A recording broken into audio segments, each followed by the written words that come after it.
following is an ESPN special presentation.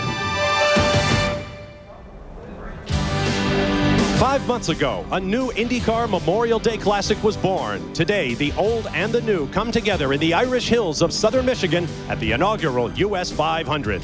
For the sport of IndyCar racing, today is a race day like none that has ever gone before.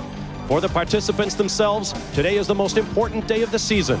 These are professional racing drivers, the best in the world at what they do. They have won championships at every level of motorsports, from local titles as boys to world championships as adults. In a few hours, one of these men will occupy a very special place in the records. His name will be inscribed on a silver cup that embodies the spirit of the American racing tradition. Wide open, high speeds, and even higher stakes. With that place in history will go a more tangible reward, a check for $1 million. Today is not just any race day. Race fans in 198 countries around the world are looking on for Memorial Day in America, the most important day of the year, not only for an IndyCar driver, but for his car owner, their families, crews, and sponsors as well. For all of them, the month of May will never be the same. A complicated story can be distilled to one simple fact. For the first time ever, the stars of IndyCar are not racing at Indianapolis on the last weekend in May. They are here in Michigan, preparing to take on the challenge of 500 miles. Everyone has their own opinion on the issues, but racers have a saying: when the green flag drops, the talking stops. The family dynasties are on hand, the Unzers and the Andrettis. Rick Mears, winner of more 500-mile races than any other driver in the history of the sport. Roger Penske, who owns this great racing facility, Michigan International Speedway, the fastest track in the sport.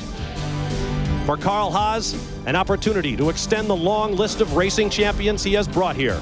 For his co-owner in the Newman-Haas team, Paul Newman, an even more special treat. He will drive the pace car that will send the inaugural running of the U.S. 500 on its way. The time for talking is past. It's time to go racing in Michigan. For nearly a century, they have raced toward this moment. In the early days of the automobile, American motorsports attracted the world's greatest drivers. They came seeking a silver trophy, the Vanderbilt Cup. This international competition helped give birth to America's premier open-wheeled racing championship, IndyCar. Today, IndyCar remains true to that early formula, the best from around the world, battling the homegrown heroes on every type of track. Now comes the dawn of a new day for IndyCar racing, the inaugural U.S. 500. An event as spectacular as the sport itself, as big as the American dream. The familiar names are here: Andretti, Unser, Gordon, DeFerran, Vassar, Rahal, Pruitt, Tracy, Boesel, Rivero, and Fittipaldi, ready to fight for a special page in the record books. And for the first time in more than a half century, the best in the world are once again racing for that silver trophy, the Vanderbilt Cup. Welcome to history, May 26, 1996.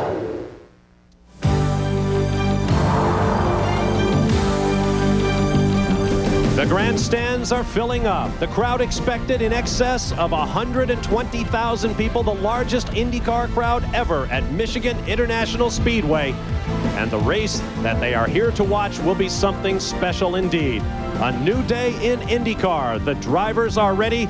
And now with the all-important command, the Honorable John Engler, Governor, that is, of the state of Michigan. Gentlemen, start your engines.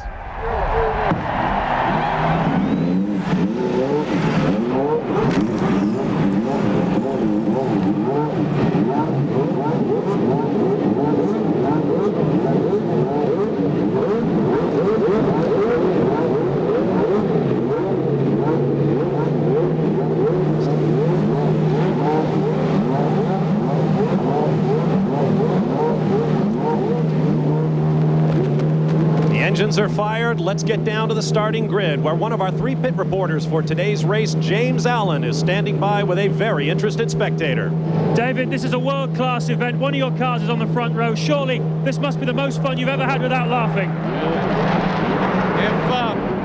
If this doesn't make you very, very excited, then you're not hooked up right. What does it mean to you as a team owner to be here today? Well, forgetting that, it's just a thrill to be here. I mean, my God, look what we're about to do, and to be lucky enough to know these people involved in this sport is a real thrill and an honor for me. Back to you, Bob. High above Michigan International Speedway. Hello again, everyone. I'm Bob Varsha. American racing fans have grown accustomed to spending Memorial Day weekend with their IndyCar favorites doing battle over the classic 500-mile distance. And so it is this year, except for the fact that the race has moved from Indianapolis to here at Michigan, the sport's fastest track. And all the controversy over that fact is about to be muffled by the sound of racing engines, which is as it should be. With me to bring you all the action of today's race, a two-time winner over 500 miles here at Michigan, Scott Goodyear. Scott, race day is always important, but this weekend is huge for these drivers and teams. It really is. This is the biggest race of the year for everybody that's here. It's 500 miles. You have to be there at the end to win the event. We see Jimmy Vasser has won $100,000 so far for winning the pole position. This is $1 million. Usually we race all season long to catch $1 million at the end of the season. We're going to have it here in one day today. In fact, we're going to have it in about 3 hours. Let's take a look at our Miller starting grid. Across the front row of three, Jimmy Vasser from San Francisco, California, Mexican Adrian Fernandez, and Brian Herta from Dublin, Ohio.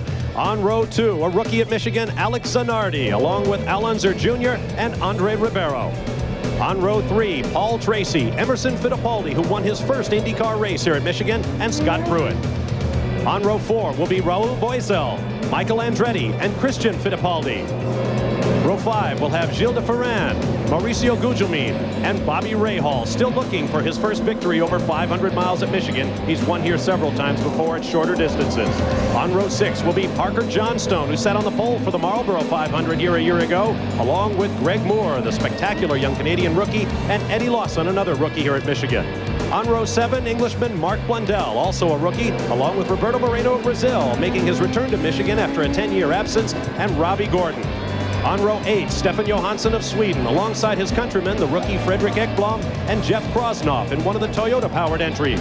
And on row 9, Hiro Matsushita of Japan, Juan Manuel Fangio II, a rookie here at Michigan, and Gary Bettenhausen, back after 3 years out of a race car, racing for his brother Tony's team. Here's a look at our race analysis. 250 laps, 500 miles total. The pole sitter, Jimmy Vasser, picked up a Marlboro Pole Award of $100,000. He can also pick up another $45,000 in rollover bonuses if he can win from the pole position. The winner's purse, a minimum of $1 million.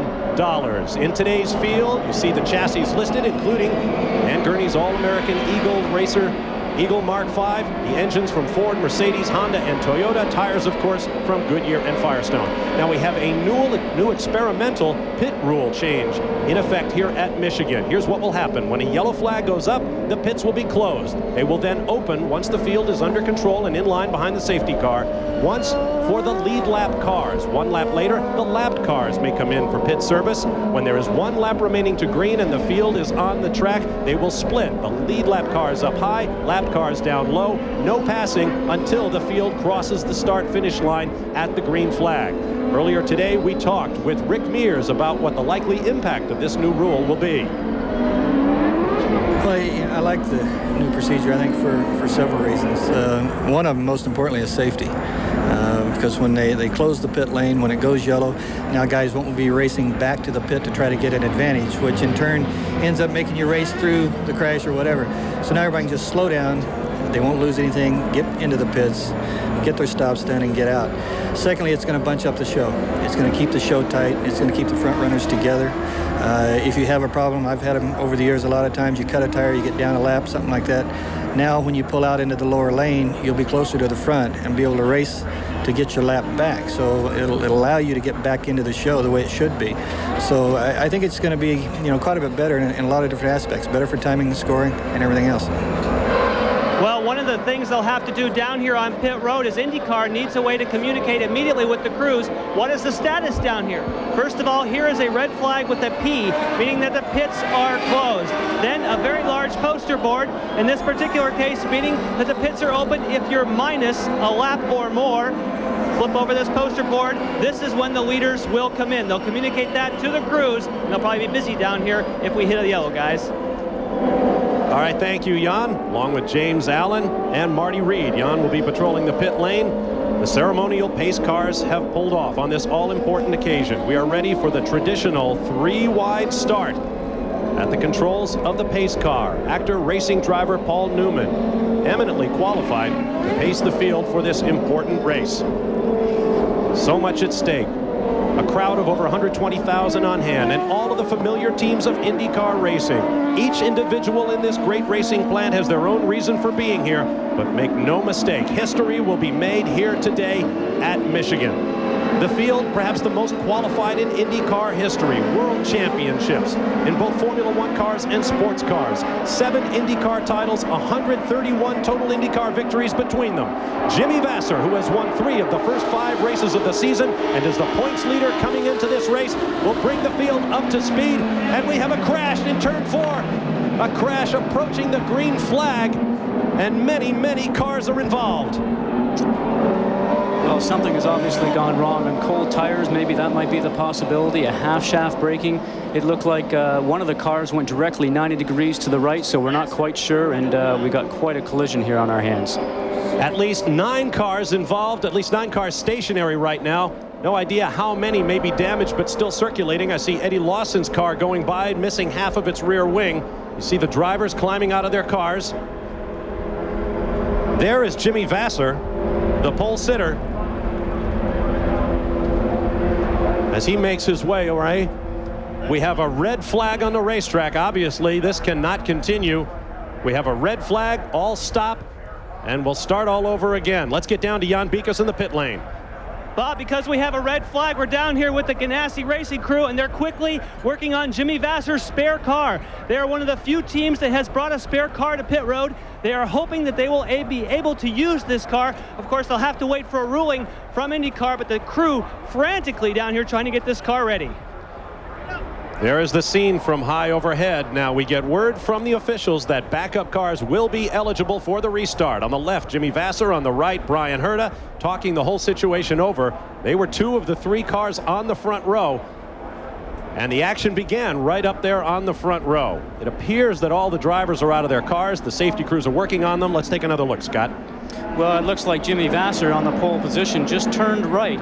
Now, I would say something must have went wrong with the car, because if he got on the gas too soon on cold tires, usually the car would go to the inside like we've seen before numerous times, and this just turned right. So we're not quite sure why that is. So the guys are going evenly side by side, and a little bit of acceleration will come up here very shortly. I would say those 2 cars between Fernandez and Vasser are very close, very close. The left front wheel of Fernandez was hooking on the inside of Jimmy Vasser's right rear, and I would say those guys were probably just a little bit too close for the start. Take another look and watch the action behind them as the second and third rows take evasive action. Vasser's car, the red one, spears up, touches Fernandez, collects Brian Herta. Andre Ribeiro into the wall behind Herta. See Al Unser Jr. and Paul Tracy down low. They may have escaped the debris. Gilles de Ferran involved. And collisions at the back as well, because keep in mind, the cars at the back of the field are going every bit as quickly as those up front. Well, many things are happening for the guys at the rear of the field. They're trying to miss everybody that's having problems in front of them if they're spinning, and you're also watching for debris, as the debris is maybe coming down across the track, or as you saw, maybe a few tires are bouncing off the pavement, and you want to make sure that they're not going to come down and land on top of you.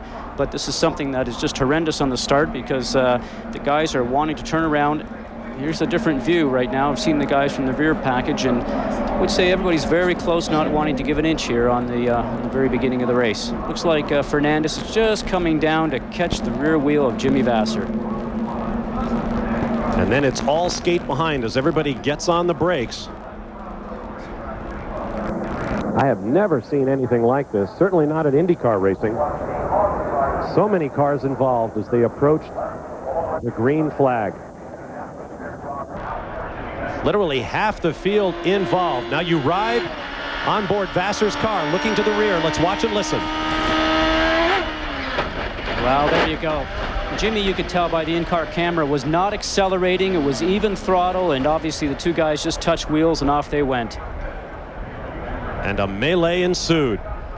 There is Alex Zanardi, Jimmy Vasser's teammate, sitting in his car in the pit area. There you see some of the damage, the residue of a spectacular collision. We'll be right back live to Michigan.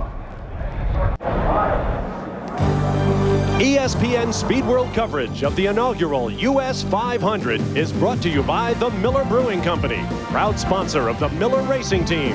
We race for beer. By Goodyear, #1 in racing, #1 in tires. And by Ford and your Ford dealer. Have you driven a Ford lately? From aboard one of the safety vehicles at Michigan International Speedway, you watch the cleanup continue as a spectacular crash approaching the green flag for this inaugural U.S. 500 has taken out at least 12 cars. There's action in the pit lane, and Jan Bikas is standing by with a pole sitter.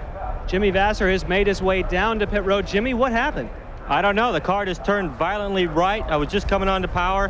I was still low in the revs. I hadn't even really, it wasn't even really on it yet. It just turned right so hard and fast. It was ridiculous. Felt like I got hit in the back or something broke on the car. It just turned right. It looked like, from what they could see from the onboard shots, there was contact out there. Could you ever imagine, starting from pole, something like this could happen?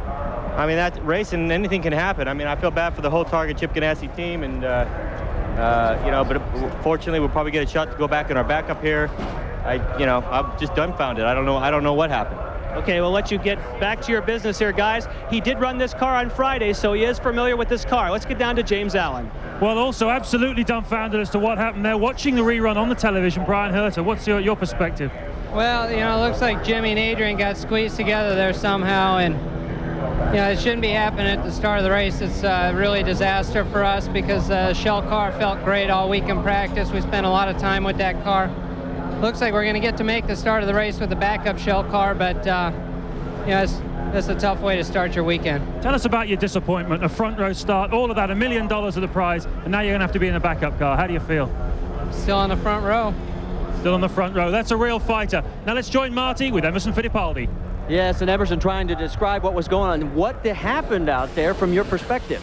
Well, it looks like Jim Vass and Adrian, they hit each other in the start. And as they start spinning, the second row and the third row, everybody tried to avoid. And I back off, and I turned the steering wheel, I spun, and then I had a rear wheel with a suspension piece hitting my nose. That was the only damage. I hope everything will be fine. So the suspension, everything else is okay on your car. You'll be able to get this one back for the restart. Yeah, it looks like, because I haven't hit anybody, just a rear wheel landed on my nose. Yeah, there's a big scuff mark, guys, on the front of the car. That's it's really amazing. Just a few more feet, it might have been in the cockpit. Jan? All has gone down to the Valvoline team that, of course, provides all the methanol fuel here, and they're getting ready to top off each and every one of the cars. They will fill each one of these plastic containers, then walk down the grid and refill for any of the fuel that has been burned off during those pace laps. So they will get the opportunity to start as they would a few laps ago. Let's get back now to James. Well, Gilles de Ferran, you know a few things about bad luck, particularly this season. What's your view on all of this? Well, somebody spun right at the front of the field, and that gave a chain reaction, a big accident. I was picking my way through the debris going in first gear, and I thought I was safe, and somebody hit me in the back and destroyed the left rear suspension. So we're going to try to fix it and get back on it. How severe is the damage? The left rear suspension is gone, so we're going to have to put all new parts on it, but I think we'll have enough time to do that. Good luck to you, Gilles. Thank you. Okay, here's one more look. Vasser down low, Fernandez in the middle, Herta up high, a puff of smoke, and then all chaos breaks out. Watch the Marlboro Penske cars to the right as they managed to avoid it all, as did Alex Zanardi in the red Target Ganassi racing machine. But behind them, an absolute melee. We'll take a quick time out and return for more live coverage from Michigan International Speedway. We hope to talk with the Director of Competition for IndyCar, Kurt Russell. When we return, stand by for more from MIS. Back at Michigan International Speedway, there you see the cleanup continuing after a huge accident that took out at least 12 cars. Mauricio Gugelmin standing in the pit lane as backup cars are readied. Work going on. Backup car for Jimmy Vasser, the Ganassi Racing pits. Approaching the green flag, the pole-sitting car of Jimmy Vasser and Adrian Fernandez appeared to come together. Behind them, cars spun out in every direction. Joining us now here in the booth, Kirk Russell, Vice President for Competition with IndyCar. What's our situation right now, Kirk, regarding the use of backup cars for this race? Well, our rules provide that in a situation like this, since our leader did not complete a full lap before we went red, the race will restart in its entirety. That allows all the competitors in the pit lane to reorganize. Anybody that has damage that requires a backup car will be allowed to put that backup car in its original starting position. Do you have any idea how long the cleanup is going to take before we can anticipate gridding the field again? By the looks of things, I think will be about 25 minutes more. Any reports from your people down in the pit lane regarding damage to chassis, injuries, that sort of thing? I have not had time to do that yet, Bob, but I see everybody down in the pit lane is working. It looks like everybody is anticipating to be back in the show. We have no reports either of any injuries. There you see Chip Ganassi, his man Jimmy Vasser, his second career IndyCar pole. What sorts of things are the drivers told, particularly that front row, in preparation for the start of a 500-mile event like this? What do you coach the guys with regard to taking that green flag? Well, the pace car pulls off, and on the back stretch they start to accelerate evenly. It looked like things were going very well.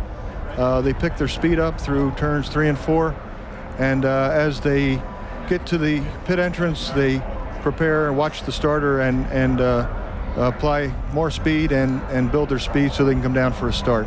Things looked like they were going very well till Jimmy's car went sideways. We'll take another look at what happened, and you can get perhaps a vantage point you haven't seen yet. This is looking out the back of Jimmy Vasser's car.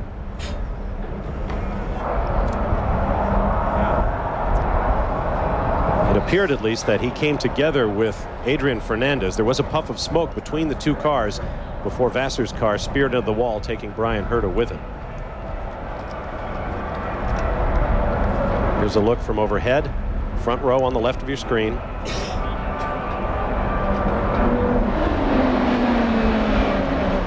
It's from our Budweiser blimp overhead, giving us a good view of this amazing accident. You see Mauricio Gugelmin's car.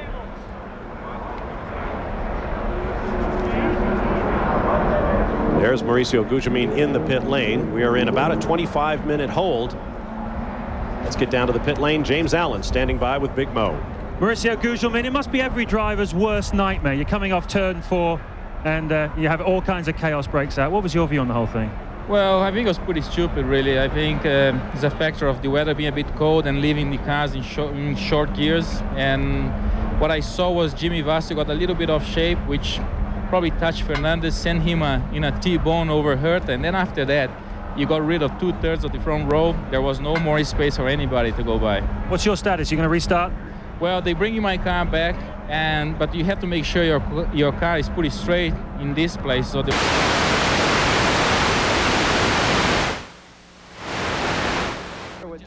You wanted to talk about a brand new sponsor, but I don't think this was the way you wanted to do it. Well, heck no, I didn't want to. From high above, Michigan International Speedway in Brooklyn, Michigan. You see the huge crowd, a record crowd here at Michigan for today's inaugural running of the U.S. 500. The cleanup continues in turn 4 after that incredible wreck. Let's get down to the pit lane now, and Jan Bikas. Chip Ganassi has been watching very carefully the replays here on the monitor. Chip, as a former driver, what is your perspective on that accident? Well, it wasn't really my perspective. I think a better perspective was Alex. He saw the whole thing, and he said he thought that Herta was down too low, was squeezing Fernandez down, and Fernandez didn't want to get out of it, so he got into the side of Jimmy. He said, just came on the radio before I even said yellow. He said, Fernandez just hit Jimmy. Now, what is going to happen here as far as your crew? Obviously, we've seen some of the work that's going on with Jimmy's spare car, but there's a lot of pieces to be changed. He ran the car on Friday, but yet there's some things you changed, telemetry, wings, things like that. How much of a job is that? Pretty much quick stuff. We got about 15 minutes, I think, and the guy said no problem. They're going to get it handled. We'll be back there with our T-car. That's why we have a spare car. Now, what about the engine in that car? You ran it quite a bit on Friday. Was that a fresh engine? You pretty confident that'll go 500 miles? Not the same engine. Thank you, Chip. Thank you. All right, thank you, Jan. We'd like to apologize for our viewers. I understand we lost our transmission and went away from Michigan International Speedway briefly. There you see Mauricio Gugelmin's Reynard being towed into the pits after a huge crash that took out a large portion of this field. We're still under a red flag while the cleanup continues. The track down in turn 4 is basically clear. As you look at another view, watch the cars on the left. That puff of smoke indicates the tire-to-tire contact or tire-to-bodywork collision between Jimmy Vasser and Adrian Fernandez. We should point out, Scott Goodyear, it's a very inexperienced front row, and without placing blame on anyone, I think experience might well be a factor in a situation like this. Well, we heard from Chip Ganassi and a view from one of his other drivers, but I have to say that there was quite a space between Fernandez in the center of row 1 and then also Herta on the right-hand side. So he probably had some room to move up to allow everybody to get down to the D part of the oval here and then take a clean start. So I think they were just a little bit too close to each other in the start, without a doubt. There is Al Unser Jr., and with him is James Allen. Well, one guy who's really smiling, not affected at all by that incident, Al Unser Jr. You've been hooked up really the whole time you've been here at Michigan. Does this play into your hands? Well, I don't know. You know, we'll just see if the front row, if their backup cars are set up right and so on. You know, we won't know that until we get out there and start running. But yeah, it's just a shame it happened. How much testing have you done here at MIS in preparation for this event? We haven't really done an awful lot of testing. You know, we came here in April and did a little bit of running, but you know, the Marlboro Team Penske has done a great job in setting up the car. It came off the trailer good, and we're ready to go racing. Well, Bob and Scott, I think we should keep an eye on this guy. He's looking pretty confident. Let's get over to Marty. Hey, the guys are working hard on Gilles de Ferran's car because they are going to rebuild the entire right corner rather than bring out the backup car. And as they continue on the workload, I'm with Jim Hall. And Jim, I guess the question is, why would you go this route? Why not just bring out the backup car? Well, the condition the backup car is in and the engine that's in it, we think that we've got a better chance with this car and changing the right corner than right rear corner than we do in getting the other car ready to go and run 500 miles. We think that this is the best thing for us to do under the circumstances. We don't know quite how much time we got here, but we think we can do a good job of replacing the right rear corner, and assuming we can get it lined up properly, I think it'll be fine. Are you worried at all about the chassis being tweaked? No, I think the chassis is fine. We can tell from the damage that the chassis is fine. All right, Jim Hall, these guys are working feverishly. Jan, what you got? Well, we're standing by with Alex Zanardi, who we just spoke with Chip Ganassi. He said you had a great perspective on it. You think Herta came down? Well, great. In those moments, it's very difficult to understand what's going on. You try to keep your car out of all the debris, but basically what I saw is that Jimmy was in front, definitely in front of the two guys, and the two guys were really close together. Fernandez moved down really close to Jimmy, and Herta followed him. And he was really close to Fernandez, so Fernandez didn't really have nowhere to go. He started to get a little bit nervous, so he started to zigzag to avoid the contact with Herta, and he had nowhere to go, no place to go, and he hit Jimmy. Now, at that stage, were you concerned about being caught up in that accident, or do you think you'd have a lane to get through at that stage? No, I didn't have any problem personally because I was way in the inside, and was more of a problem for Little Al, which was next to me, and for Ribeiro, which got caught in the accident. So, no, under that point of view, I didn't have any problem. We just spoke with Al Unser Jr., and we asked if this would play into his hands because his car was also unscathed. Do you think that gives you an advantage now with so many people in spare cars? Well, I know what Jimmy's spare car is, so I know that at least with him, I'm not going to get any advantage. I don't know for what it concerns Brian and Fernandez. I hope so, because it would be a good help for me. Alex Zanardi doesn't look like he needs any help, guys. Well, Alex Zanardi, making his first visit to the high banks here at Michigan, has really had an experience. Here are the cars involved in the crash: de Ferran, Emerson Fittipaldi, Eddie Lawson, Jimmy Vasser from the front row, Frederick Ekblom, who is back in the rear of the field, Mauricio Gugelmin, and Mark Blundell. And they are not all. Also Jeff Krosnoff, Brian Herta, Andre Ribeiro, Adrian Fernandez, Juan Fangio II, and Parker Johnstone, who sat on pole for the most recent 500-mile race here, the Marlboro 500, last summer. Preparations for a restart continue. We'll be back with more live from Michigan International Speedway in just a moment.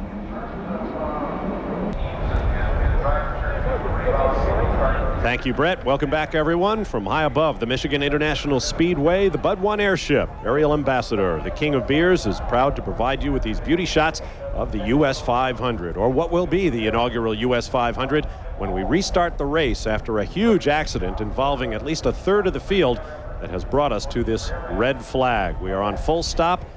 Fuel cells are being refilled, and we hope to get back underway shortly.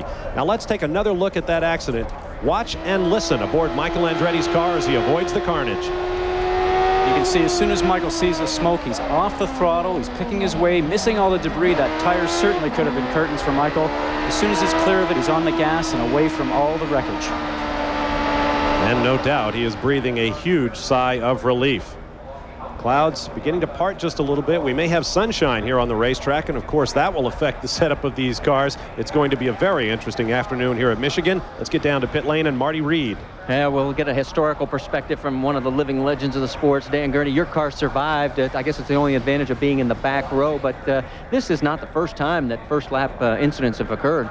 No, in fact, historically, the first lap is probably the most dangerous lap of the race. But I know I was involved in one in '66. We lost 10 cars, and I never got to the first turn. So it was, I mean, these things do happen. Exactly what triggered it, I haven't seen the film, so I don't know. How did Juan manage to escape it? Juan said he thought that it had happened in the middle of the pack. He didn't realize it happened at the front, apparently, and he was just being very cautious. He was thinking 500 miles, and he managed to find a way to weave through, and he was slowing down as much as he could. Thanks, Dan. Let's go to James Allen. James, what you got? Well, one car that's definitely far too badly damaged to restart is Adrian Fernandez's. Team owner Steve Horn, what's the problem with the car?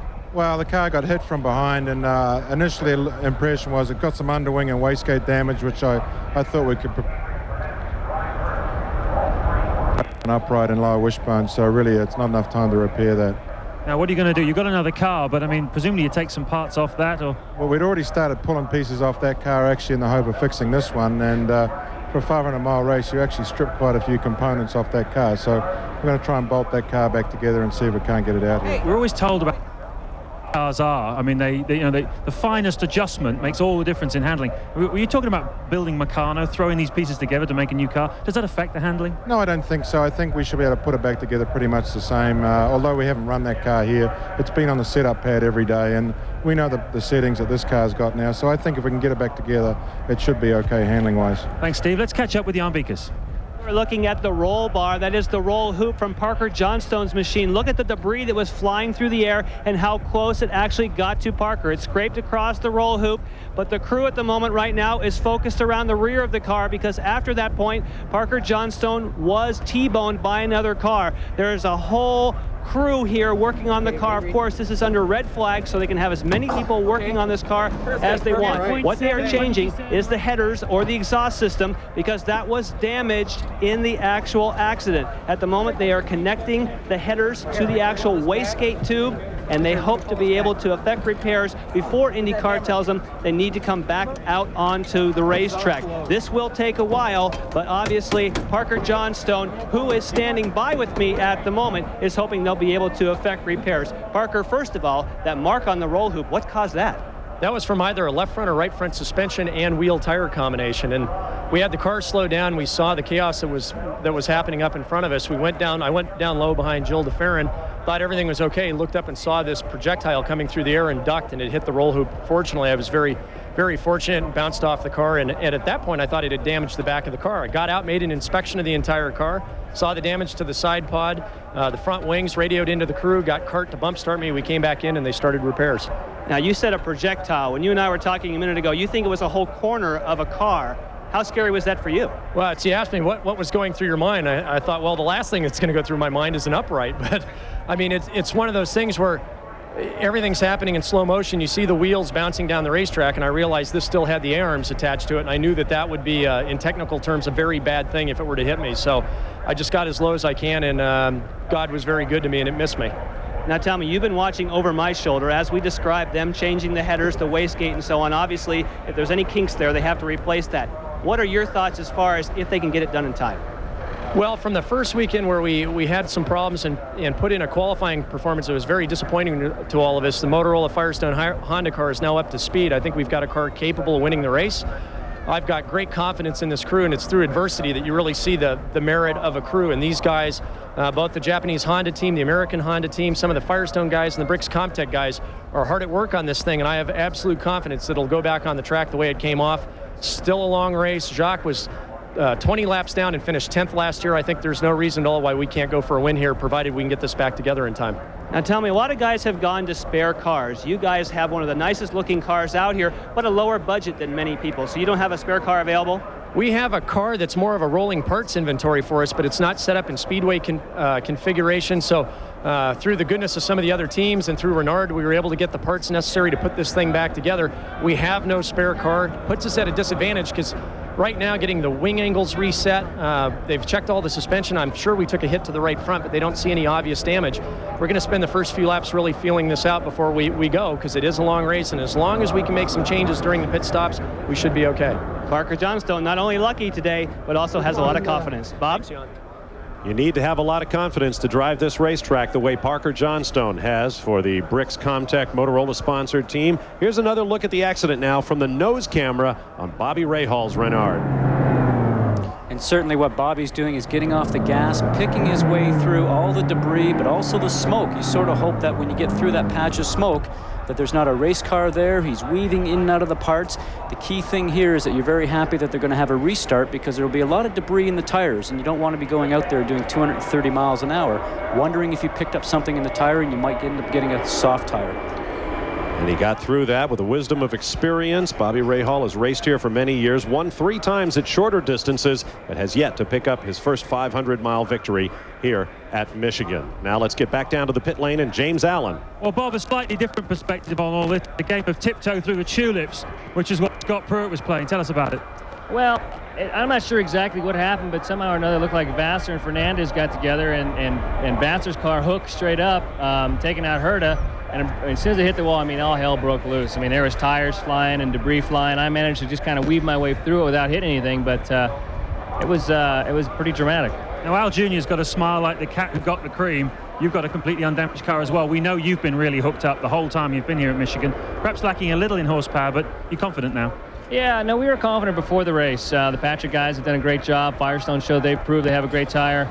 You know, we're ready to go racing. We're happy we didn't get anything. We just had a little pieces of debris that hit the car. One of them kind of nicked the rear wing, but nothing to really. Thanks a lot, Scott. Over to Marty. I'll tell you what, guys, you're watching 12 guys working fast and furious. This is Mauricio Guldsman's Pac West operation at its best. These guys had their backup car, and they took all the super speedway parts off yesterday in hopes of getting a jump on, guess what, next week in Milwaukee. So it's set up for the shorter 1 mile oval for Milwaukee. That meant that they had no option but to go ahead and put all the spare parts that were already off the spare car on this one. And they think they're going to make it. I have never seen 12 guys. It's like a chorus. I have yet to see one step on anyone else's toes. Thanks, Marty. Looking out over these jam-packed grandstands, no one has left the grandstand to head for the concession areas. Everyone is watching the pit lane as these teams work furiously to get the field reassembled. Now, in real time, let's ride with Rahal again. As you can hear, Bobby's on the throttle, just ready to get onto it as soon as he sees a green. He's leaving some distance, and that's experience paying off for you right there. And here we go. Picking his way through all the debris. You can hear he's back on the throttle. And you're watching through your peripheral vision, too, to see where all that parts are coming from, because they're coming from every which angle. Well, that was the first thing that struck me when we saw that in real time. He left himself so much room. And as you say, that comes from experience. The work continues down in the pit lane. The grid slowly reforming. We'll be back with more live coverage as we prepare for the restart here at Michigan. More of the inaugural U.S. 500 coming up. Coming up tonight on ESPN, our Sunday night baseball game of the week, and it should be a great one. The New York Yankees visiting the Seattle Mariners. Doc Gooden and Ken Griffey out there, 8 p.m. Eastern Time, 5 p.m. Pacific. Yanks and the Mariners, our Sunday night baseball game of the week here on ESPN.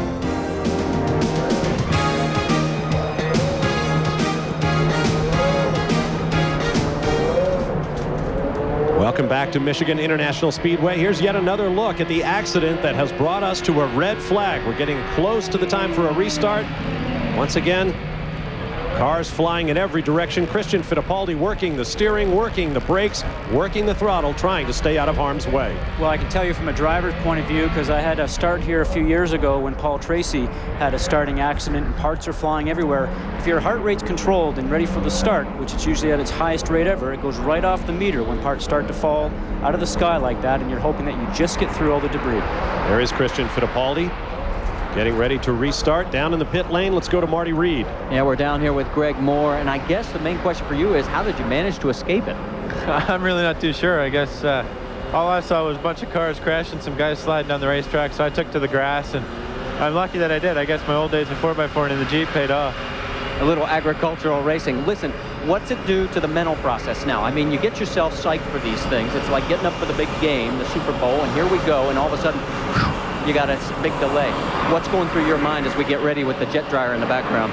Well, really for me, it's just to try and do what I've been doing. You know, I've never done a 500-mile race before, so I'm still in the same mindset I was at the beginning of the race. And, you know, it had nothing to do with me. It wasn't my fault that any of this happened. So I think some of the other guys will be, you know, their minds will change a little bit now. But for me, it's just the same thing. I'm just looking forward to the race. I mean, the players team has had some bad luck this year, but we had good luck there, and hopefully it continues for the rest of the race. Jan Beekes, what you got for us? Well, Marty, just updating on the other cars that are on pit road. To my left here, the Gallus crew has been working very hard, and the entire left corner of Eddie Lawson's car has been replaced. All the suspension members, the rear wing, they have done a tremendous job of replacing this car in a very short period of time. If you look across this car, you'd never know that this was involved in the instant. This car is just about ready to go. They actually did a quick alignment with this car, actually right out here on pit lane. They're pretty confident, but let's find out how confident Eddie Lawson is. You saw these guys hard at work. That was an amazing job how fast they got that done. Unbelievable. I can't believe they practically changed the whole back of the car, but yeah, we almost made it through. I was following Ray Hall through there, and we actually got through the mess and all the carnage and everything. And I thought, all right, I made it, and then got hit up the rear, and I guess somebody got backwards and got me. Now, what are your feelings as far as going out doing your first 500-mile race now in a car that's just been set up here on pit road? Obviously, these guys know what they're doing. Does that give you confidence to go stand on it again? Oh, absolutely. I don't even have to worry about it or think about it. Just go out there and go for it. Now, some people are speculating the start was a little bit too slow. Do you think that's the case? I don't think so. I think maybe, I guess a couple guys got into each other on the front, maybe. I'm not sure, but it seemed like it was fine from where I was at. All right, let's get to James Allen. Thank you, Eddie. Well, we've heard a lot from the young guys who are involved in this accident. Let's talk to the voice of experience. Mario Andretti, you've seen many accidents. You've seen many successful starts in your time. What was your view of this? Well, it looks to me like the front row forgot that there were three abreast. Looked like a lot of movement from the man in the center. He never really established a position there, and it just touched wheels, and of course the inevitable happens after that. You were known very much in your racing career for your mental toughness. At a time like this, what goes to a driver's mind? Is he more or less nervous than before the first start? Well, of course, this is the most tense moment of the race, and a lot of mistakes are made under those circumstances. I think we all talk about that over and over and over, and young or old, you know, we're all pretty much vulnerable to some of these mistakes. Thanks a lot, Mario. Let's catch up with Marty Reed. Yeah, we're with Robbie Gordon, and I guess the question for you is, you're the off-road king. Greg Moore told us that he managed to go off-road and miss this. How did you escape it? Well, I just, I saw it coming. I was more worried about the guys behind me running into me and not getting slowed down, so I was just trying to move up to the high side and stay out of the wreckage. But by doing that, I had to run through a lot of it.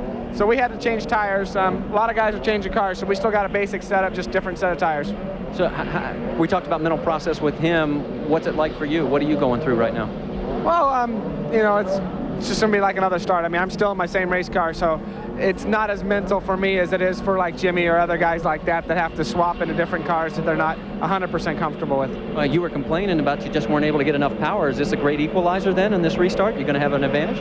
I don't know if we're going to have an advantage, but you know, the key here is at this race, it always comes down to staying around till the end of it. So that's our game plan. We're going to ride for 450 miles, and then we have to go race in the last 50, we will. If not, we'll just drive around home. Okay, that's Robbie Gordon, Bob. Thanks very much, guys. You see, the excitement was too much for at least one of our corner workers. We're just a few minutes from refiring the engines, and we'll take another shot at starting the inaugural U.S. 500. Cars are on the grid, drivers in many of the cars. We'll be back. Don't go away. Back live. live at Michigan moments ago, the PA announcer announced drivers to your cars. It was met with a round of applause from the huge crowd gathered to watch the likes of Robbie Gordon right there and the rest of this field get underway in the inaugural running of the U.S. 500. After a titanic crash coming down to the green flag, the race was red flagged, and we are now barely 5 minutes from the order to restart the engines. As you look down from our Honda Helicam, the weather continues to improve. We still have virtually total cloud cover, but the air is warming, and it should be a great race once we get it underway. The field is forming up. I don't see any cars missing from the grid right now, but that's purely unofficial as work continues in Adrian Fernandez's pit. Andre Ribeiro also still being worked on, while the rest of the cars are pushed out to the 3x3 starting positions. You know, Bob, we talk about the mindset of the drivers, and I've been through this sort of program before where you're waiting either on a rain delay or what have you. You always play games with yourself and get yourself worked back up to the start. The key thing that's impressive here is that all the mechanics up and down pit road have been thrown into literally the deep end, changing parts on cars, taking cars off of spare cars to put onto the primary car, or getting the backup car out. It's really amazing to see what the mechanics have done here in a short space of about a half an hour. So look at Greg Moore, one of the drivers in this field, many drivers in this field, who picked up a lot of speed from qualifying 2 weeks ago to final practice yesterday. He picked up about 8 miles per hour. The field virtually all well up in the 220s. Work continues on several of the cars. Now, we have unofficial word that Adrian Fernandez might not return for the restart. Meanwhile, let's get down to James Allen in the pit lane. Well, Bob, this race is always a race of tough reliability, a high attrition rate in this race. And of course, everyone starts out with new cars, new chassis, and as much as possible, brand new uprights, suspensions, and gearboxes. But what, of course, a lot of people haven't got is new equipment in their spare cars. And a lot of people today are going to be restarting this race with old equipment. So we have to hope that the reliability problems don't strike them. Good job. Down to Jan Bikas. Thanks, Bob. One of the interesting scenes we just saw right next to Greg Moore, who you saw a picture of a moment ago, was Parker Johnstone now giving the thumbs up. He went across, high-fived all of his crew. They wheeled the car back, and he was super excited. Of course, Parker's always excited, but even more so than usual. He was so impressed. They got this car ready, and we saw just behind us moments ago, Gilles de Ferran's car was wheeled behind us. Looks like he will get onto his grid spot in time. So, just like you said up top, these guys, the mechanics in particular, have done a great job. Absolutely. They labor so long and hard, and now it appears they have the field substantially back in place. A hole in the middle of that row alongside Robbie Gordon. Roberto Moreno, there you see him. Mark Blundell's car on the outside. We'll be back to reassess. Andre Ribeiro has made it back to the grid as well. Yep, it's coming out of the garage. If you want to know everything that goes on this Memorial Day weekend in motorsports, check out RPM tonight at a special time this evening, 12 a.m. Eastern Time. That'll be midnight Eastern for highlights of this U.S. 500, the Indy 500, and the Coca-Cola 600 as well. Kenny Mayne and the gang will have all of it for you on RPM tonight at midnight Eastern. Back live at Michigan. There you see the car without the bodywork. That's Adrian Fernandez's machine, the only car not to make the regrid. See the front right tire off the ground as they wheel it out. Yeah, I would say they still have some work to do to that car up in the pit lane, but they're going to get up and get working on it and hopefully get everything together. As we see Adrian Fernandez sitting there and going through his mind, I'm sure. Marty Reed is down there as the cars roll off. And very disappointed Adrian Fernandez. Are you guys going to be able to get back into this? It's going to be hard. You know, the guys have done a terrific job, but there was not enough time, and my car was the last to be being picked up, so we just didn't have enough time. We didn't know exactly what was the damage, and we took some pieces from the spare car into the other one, and then we realized we couldn't make it. So then we came back to the spare car, and we don't have enough time, so it's just going to be hard. So you got any confidence in the spare car you're getting in? Yeah, I do. I have confidence in my guys, but there is no time now. So I mean, I just have to start whenever they finish and go into the race. Adrian Fernandez, very disappointed, guys. Wow, what a run of luck for Adrian Fernandez. A year ago, racing for Rick Gallis, he nearly won. He was in contention for victory at the Marlboro 500, but had to avoid a pit stop, go out through the pit lane, make another lap. He fell back and finished third. He has not had a great career here at Michigan, but he will be back. We anticipate a green flag momentarily. We'll take a quick timeout and return for more live from Michigan. Get ready for the start of the U.S. 500. live at Michigan. You ride with Bobby Rahal as the field reassembles for our second attempt to start the inaugural running of the U.S. 500 about 60 minutes after the original start was aborted due to a heavy crash. The cars, with the exception of Adrian Fernandez, are now back out on the racetrack. Several drivers in backup cars. With that, let's take another look at our Miller starting grid in anticipation of a green flag here at Michigan. Reassembled the front row of Jimmy Vasser and Brian Herta. Adrian Fernandez is out for the moment, but as you may have heard a few moments ago, he intends to get back into the race. Row 2, Alex Zanardi of Italy. Al Unser Jr., holder of the fastest ever 500-mile race, a lap speed of 189.7 miles an hour. And Andre Ribeiro, the winner in Rio earlier this year. Paul Tracy, Emerson Fittipaldi, and Scott Pruitt make up row 3. On row 4, Raul Guesel, Michael Andretti, and Christian Fittipaldi. Andretti, a two-time winner here at Michigan in 500-mile competition. Back on row number 5, Gilles de Ferran, Mauricio Gugelmin, and Bobby Rahal. On row number 6, Parker Johnstone, Greg Moore, and Eddie Lawson, the 4-time World 500cc motorcycle road racing champion. On row number 7, Mark Blundell, Roberto Moreno, and Robbie Gordon. On row 8, Stefan Johansson, fellow Swede Fredrik Ekblom, and Jeff Krosnoff. On row 9, Hiro Matsushita, Juan Fangio II for Dan Gurney's All-American Racers, and Gary Bettenhausen racing for brother Tony in the Alumax Penske with Mercedes-Benz power. Now the cars begin to form the 3 wide rows. Each man certainly sobered by the experience of that crash, perhaps a little wiser. It'll be interesting to see who makes adjustments for the restart. Toyota pace car has pulled away. The field is under the control of Jimmy Vasser, and there's a lot of spacing there between the first couple of rows. Brian Herta dropping well back. We'll see if Jim Swintal gives them the green flag this time around. He does, and Jimmy Vasser will have a huge lead as the U.S. 500 gets underway. His teammate Alex Zanardi slots into the second spot as they power into turn 1 for the first time. Well, Jimmy certainly didn't want anything to do with competitors being beside him in the beginning of that event. You can certainly see he was on the gas in turns 3 and 4, and he's got about a quarter distance down the back straight lead right now. An act of courage for all of these drivers. After frantic repairs to these cars, they're out there with the power down. Brian Herta is dropping back through the field as you watch Vasser with a bright red Target Ganassi Racing Reynard Honda with Firestone tires launching himself around. Well, certainly Brian might have had a few changes on his car. Obviously, I'm not quite sure if he's in a spare car, but for sure he wants to feel the car out. Maybe there's something going on there that he's not quite comfortable with right now, because he's certainly not on the gas like his other colleagues. We get a look at Al Unser Jr. presently running in 3rd position behind the teammates Vasser and Zanardi. Unser Jr. average speed of 189 miles an hour back in the early 90s, winning the fastest 500-mile race of all time. And there's the man he battled to the line in last year's Marlboro 500. Called that race. Al Unser Jr. passed Pruitt going on to the white flag lap. Pruitt came around in turns 3 and 4 to take the second closest IndyCar finish of all time and first victory for Firestone tires in a 500-mile race. Great side-by-side racing here. Michael's car is working real well. You can see him go high or low anywhere he wants. And Pruitt's blown an engine very early on. It's only a few laps into the event, and I'm sure that's an engine that's let go. And it was just as he passed the pit in. He's got it down low off the racing line. We have a yellow flag all the way around the racetrack. As you see Scott Pruitt rolling to a stop with that Ford XD engine expired. To the pit exit, and that's a big disappointment for the last man to win a 500-mile race here at Michigan.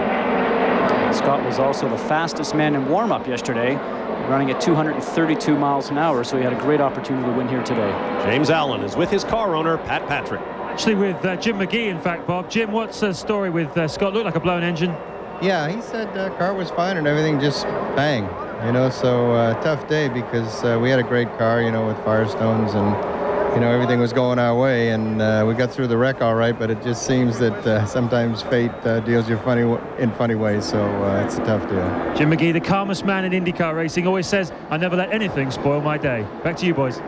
And that perhaps helps explain, as you watch Scott Pruitt making the long walk back to his pits. Jim McGee, the most effective team manager of all time in IndyCar racing, with more than 80 individual victories. Now, there you see the newest rule in IndyCar going into effect. The pits are closed while the cars queue up behind the safety vehicle.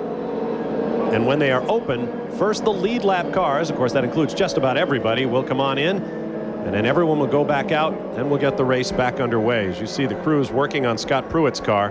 Looks like that engine pretty comprehensively detonated. Very early on, and that really makes you wonder about the longevity sometimes of the equipment. And it's a 500-mile event like we talked about. You have to be there at the end. You have to go 450 miles to get ready to go racing for the last 50 miles itself. The pits are now open. There you see the plus sign. Normally, deep into the race, when we have lapped cars out there, that would mean that the lead lapped cars only could now head for the pits. One lap later, the lapped cars would be allowed in, and we would have a double file restart. But at this point, obviously, so early in this race with just 4 laps complete, everyone will be able to pit this time around. Taking a look at the stream of cars, no one taking advantage of the opportunity, which I guess says something about the repairs that these mechanics all made to the cars. No one coming in to have anything looked at. No, and that's great. The drivers are going to have a lot of confidence with that for sure. The cars were put together very quickly, as we talked about a little bit earlier in the show. Quick couple of notes here. I see that Ray Hall, who started 15th, is all the way up to 7th already. And Robbie Gordon in the Valvoline car, who started back in 21st, is all the way up to about 9th. So these guys are really moving up quite quickly, and maybe the experience is paying off here to get through the field in the first couple of laps.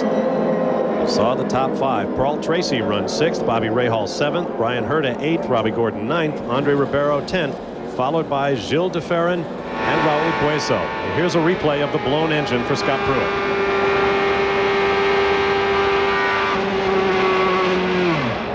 Oh yeah, just sound. The engine's getting tight. You can hear it just before you see the puff of smoke. And Michael got a good run on going into turn 3, so the motor was probably starting to slow up on him just a little bit at that point in time. It all happens so very, very quickly at 230 miles an hour. Watch the car to your right of your screen. The plume of smoke says it all. Scott Pruitt's race is run virtually before it began. And there is Scott, who spent a full year testing Firestone tires before getting back into active competition with Pat Patrick's team. There you see the field summary through 15 positions after 4 laps. Quickly, let's hear from Jan Bikas. Just a quick update on Scott Goodyear's car, of course, the one he would be driving, and that's Frederick Ekblom. He is out there at the moment in the other Valvoline car. In fact, Robbie Gordon's spare car. So if you see 2 Valvoline cars out there identically painted, make sure you check for the helmet and for the number 15 as opposed to the 5. He did not have his spare ready, so he hopped into Robbie's. Let's go to Marty Reed.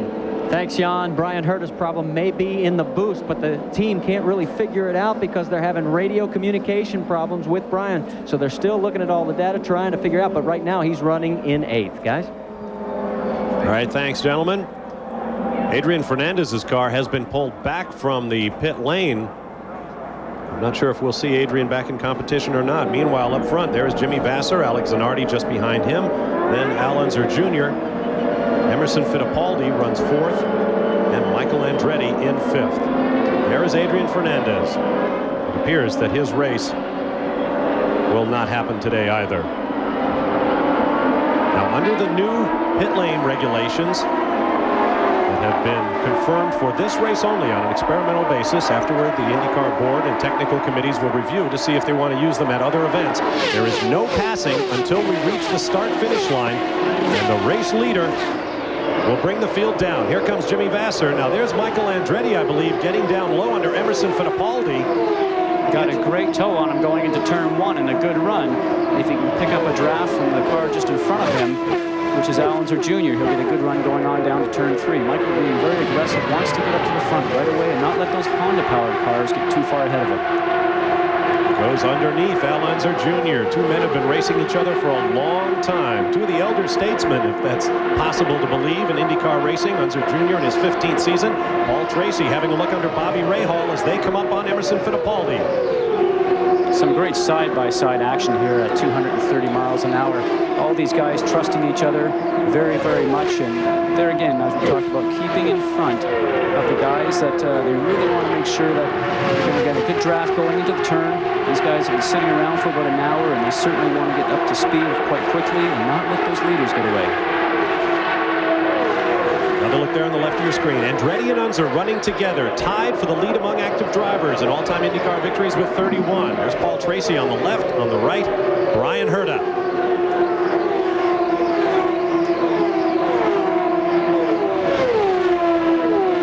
This track lends itself to such incredible speed. We saw practice speeds of 235 miles an hour or more. And of course, that means they're going even faster on the backstretch. Tremendous stress applied to both the cars and the drivers when they're up on the banking like this. Oh, certainly. The cars are at maximum G's, probably just over 4 G's in total, getting through the bowl of turn, as we call it, right there in the center of turns 3 and 4. We see there on the D part shape of the oval right now, going past the start and finish line in turn 1 and 2. And it looks like Al Jr. and Michael Andretti are in for a long day of battling side by side. These guys are running very close to each other. Al Unser Jr. second in points. Michael Andretti sixth coming into this round of the championship. Once again, Andretti goes low. Michael likes that low line. If I can recall, Mario did too when Mario was running. Al Jr. I competed against him many times also here, and Al sort of runs a little bit of a higher line. But these guys, their two cars are so even, as you can see. They each get a draft from each other down one end of the straight, going into the turn 1 area, and it seems like Michael's right back down to that yellow line again. The car's working very well for him down low. And this is what the drivers say they like best about Michigan. You can ride side by side, and we have a yellow flag. Problems on the number 15 car. That is Frederick Ekblom in Robbie Gordon's backup machine for Derek Walker Racing. The pits are closed now. The rule is in effect. The pits are closed. And until they are open, the drivers will queue up behind the safety car. Jan Bikus is with Scott Pruitt. Scott, you've made your way now back to the pits. Would you ever have thought coming into the U.S. 500 that it would have started like this? First an accident and an engine going right away. Well, not for us. You know, we've been having a lot of problems with the engines lately. We lost 3 qualifying weekend. You know, it's I'm not sure, you know, what's going on with them. We seem to have a lot of difficulties right now. Ford's really trying to catch up to the Honda and to the Mercedes. It's just disappointing. I mean, everybody at Patrick and Firestone, you know, we worked so hard. The car's been running so good. Even out there, I mean, we were just, you know, marching up forward and everything was going great, and unfortunately the engine let loose at 3 laps. So, and normally at the start of a race you run a higher gear so you don't spin it so high, so it doesn't seem to be revs that's killing it. No, I mean, I had it in 6th gear right away. I was breathing at both ends. I mean, I was just getting into cruise mode, you know, just doing time, getting the miles under my belt, waiting for the end. Well, Scott Pruitt is now unfortunately just a spectator today. Thanks, Scott. And with it went Scott Pruitt's shot at $1 million and the Vanderbilt Cup. There's the running order. Jimmy Vasser leads teammate Alex Zanardi. We'll be back for more Live from Michigan. The march to the Stanley Cup continues here on ESPN tomorrow at 7:30 p.m. Eastern Time. The Detroit Red Wings, winningest team in the NHL this year, on the verge of elimination at the hands of the Colorado Avalanche. That'll be coming your way tomorrow at 7:30 p.m. And then on Tuesday, May 28th, it's the Florida Panthers against the Pittsburgh Penguins. Once again at 7:30 p.m. Eastern Time. It's not hockey, it's playoff hockey, and we've got it all here on ESPN.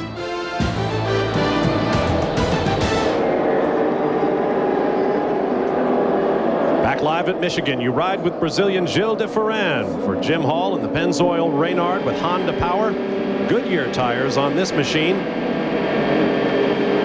Ferran suffered such heartbreak at Long Beach, California earlier this year. He had the race virtually in the bag until he lost a hose off the turbocharger, and he could only watch helplessly as Jimmy Vasser ran by to take the victory.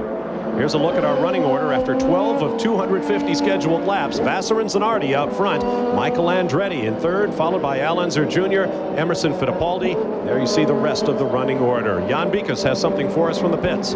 We just had an opportunity to talk with Derek Walker, and Frederick Ekblom's car was the same situation as Scott Pruitt. The Ford power plant just let go. That was a fresh engine. Derek said it wasn't one that was used that was in the spare car. Obviously, Derek Walker and the Valvoline team now obviously be very concerned for Robbie Gordon, as that was his spare car. He has the same engine. And Thanks very much, Jan. Now you see the cars coming back up to speed as we await the green flag. The pace car is off. Jimmy Vasser leads his teammate Alex Zanardi. Green flag, and we are back underway, working lap number 13. Check that, lap number 15. And once again, Michael Andretti is down low. Michael always gets a good start. It looks like he got a good run off the turn 4 restart again, and here he goes, and I think he's slipping underneath Zanardi right now. What a drive. He started back in about the 3rd or 4th row, right beside his teammate Christian Fittipaldi, and you can see the Honda Power is just starting to pull off turn 4, and Michael's going to get himself caught up in the draft here and hopefully suck himself along and maybe try the lower line again going into turn 1. Michael Andretti also using that Ford XD power. The lack of steering input from the steering wheels. Andretti watches Zanardi disappear on the back straightaway. And this is very hard for a driver because Michael would like to run in 5th gear right now and keep up with the guys that are up in front of him, going for the Honda Power cars. But he also has to get to the end, so that means putting the car in top gear in 6th gear, conserving the revs, conserving fuel, and especially since he knows that 2 cars have been out of the field so far already in this race, and both of them are identical motors, of which he is running. Got a battle a little bit further back as Robbie Gordon goes underneath Emerson Fittipaldi, taking over 7th spot. And Gilles de Ferran coming up as well. Emo appears to be losing speed on the banking. And he does. Both those guys have moved up quite well from their starting positions. I think Robbie was back in 21st position, and Gilles de Ferran, I think, was also back in the teens. Both of them having disappointing qualifying runs, but with the time delay that we had between qualifying and the race here, a lot of cars have found speed over this last week or two. Alex Zanardi passes his teammate Jimmy Vasser, and we have a new leader here at Michigan. You see them running nose to tail. The aerodynamic toe effect, so important on this 2-mile racetrack. Very, very important. And there again, the Honda power plant is just so dominant on these super speedways. Now it makes you wonder if these guys are both in top gear and 6th gear, or if Jimmy's decided to go ahead and just leave it in top gear, maybe conserve some fuel. Makes you wonder if Zanardi's running in 5th. And you don't know what the orders are from the pits. I'm sure that these guys are all out racing right now and just trying to get pulled away from the guys that are back behind them.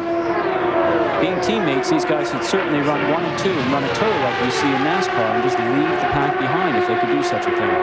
There's Michael Andretti, still shown in 3rd place. His own piece of racetrack right now.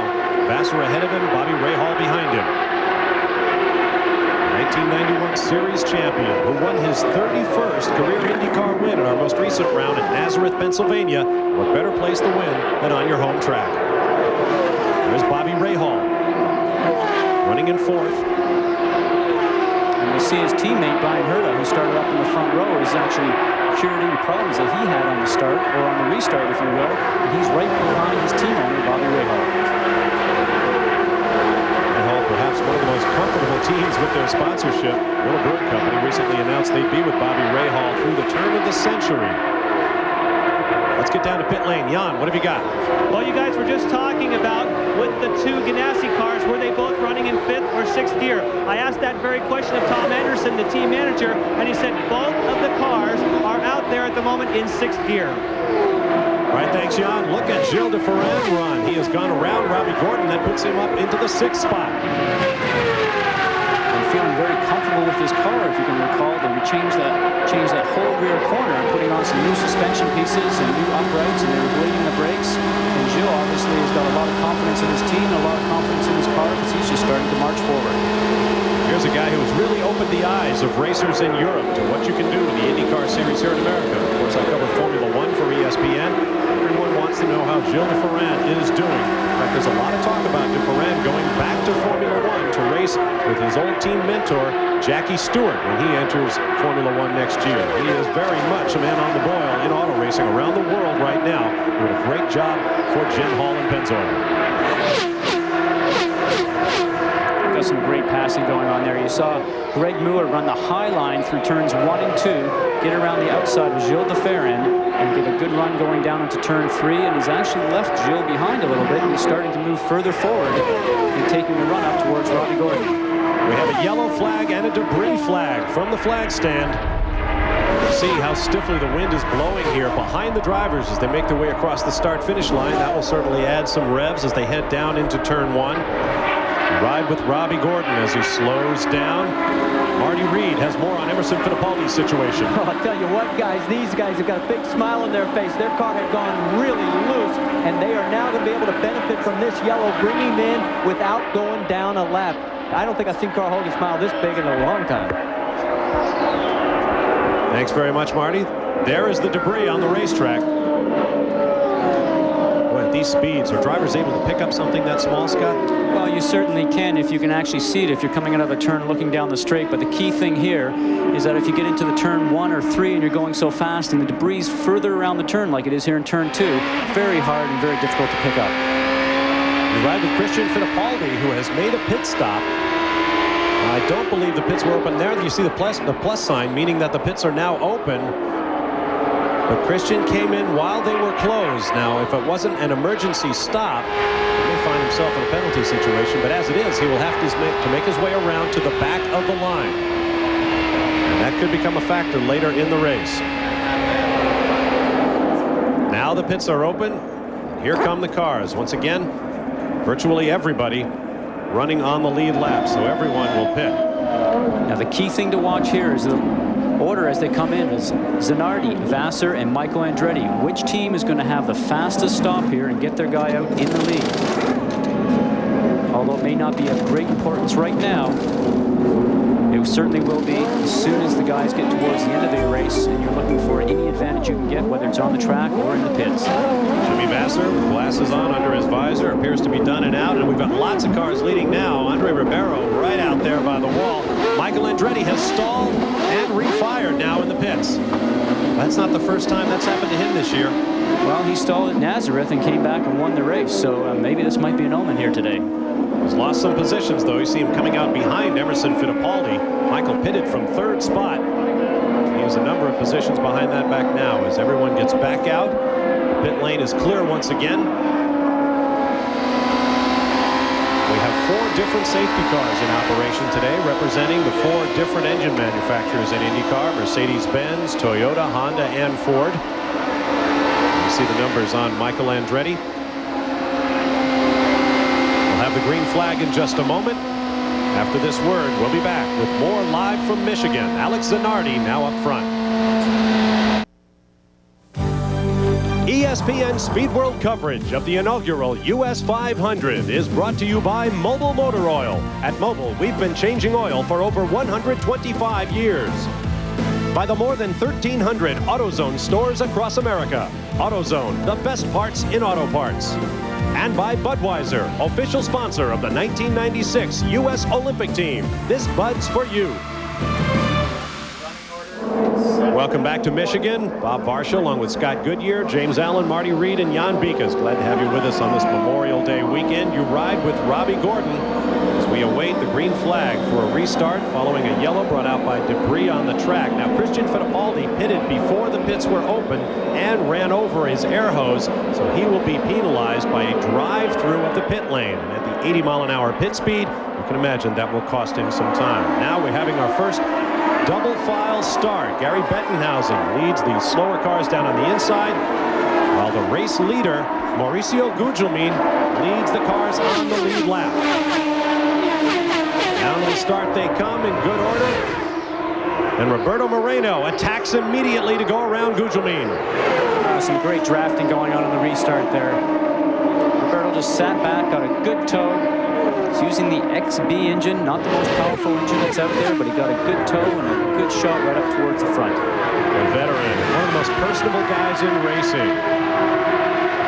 Visited Monaco with him for the Formula One race. He took us around town, showed us all the sights. And now here he is 10 years after his last appearance on the high banks of Michigan. He drove a March Ford Cosworth back then. Here he is rocketing around for Peyton Coyne Racing, and he has the lead in the inaugural U.S. 500. I'm sure this is a thrill for Dale Coyne and Walter Payton. Both those guys called me when I was in the hospital in Brazil, and Walter Payton gave me some great advice. He said, I've had a lot of injuries in my football career, and the ones that I've let rest, they've never haunted me again. The ones I've rushed are still with me today. Ford 17 battling over 3rd place. That's Alex Zanardi dueling with Mauricio Gugelmin. Now Gugelmin comes up behind Roberto Moreno. Christian Fittipaldi has served his drive-through penalty. He's back on the racetrack. Mauricio Gugelmin took a little time to get up to speed, but now he appears to be at full tilt. He sure does. I think in the background there, I see one of the Target Honda cars starting to work their way back up through the group of the guys that did not pit, like Marino and Gugelmin and Blundell. It's probably Alex Zanardi, who did come in and get his car serviced in that last yellow. So he's at a bit of an advantage right now. At the top of your screen, you see the information being provided to us from our friends at EDS, the laps remaining, the gaps between the various cars, and the running order. There you see Roberto Moreno onto the backstretch, launching down, following in the tow as the cars snake down at top speed in excess of 240 miles an hour. Jan Bikas. I have a quick update for you on the Ganassi situation because both Alex Zanardi and Jimmy Vasser came in at the same time. Jimmy Vasser actually had a faster pit stop, but then he killed the engine. That allowed Zanardi to get out first, and as you've said, Zanardi right now working quickly through the field. Zanardi took a look under Roberto Moreno, and he drops back into line as they come rocketing off the high banks onto the flat back straightaway. Hovering right behind Zanardi is rookie Greg Moore. He's doing just a great job, and I think his team got him in and out of the pits the quickest, because when we came back to green, I think it was Greg Moore that actually led the guys that had pitted. So obviously he got in and out of the pits quite quickly. His team serves his car maybe a little quicker than the two Target cars. Once again, Zanardi goes underneath, but can't get it done. The running order is Gugelmin, this battle, Moreno and Zanardi, then Greg Moore, then Jimmy Vasser rounding out the top five. Mark Blundell, Gilles de Ferran, Bobby Rahal, Andre Ribeiro, and Robbie Gordon round out your top 10. And Brian Herta, Eddie Lawson, Michael Andretti back in 13th. Jeff Brosnoff and Raul Boiso. Zanardi got a great tow from Roberto Moreno and just slipped on the underneath side of him going into three. You say Greg Moore is doing the same. Just getting a tow in the deep portion of the oval, running along the high side, going through turns 1 and 2. It's Hiro Matsushita moving very slowly down to the inside. He had a long pit stop. He's running well behind the field at this point. We watch Roberto Moreno of Brazil in the data control Lola Ford Cosworth XB. From the flag stand, cars flash by 225, 230 miles an hour. As you look at Greg Moore, there's Moreno, and then Vasser.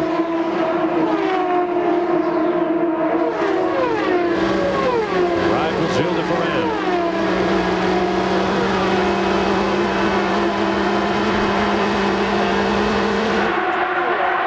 Vasser comes up on Moreno for fourth.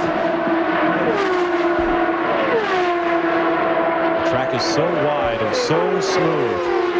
Gives the drivers a lot of room to maneuver. Zanardi rushes up in the tow behind race leader Mauricio Gugelmin and passes him to the low side.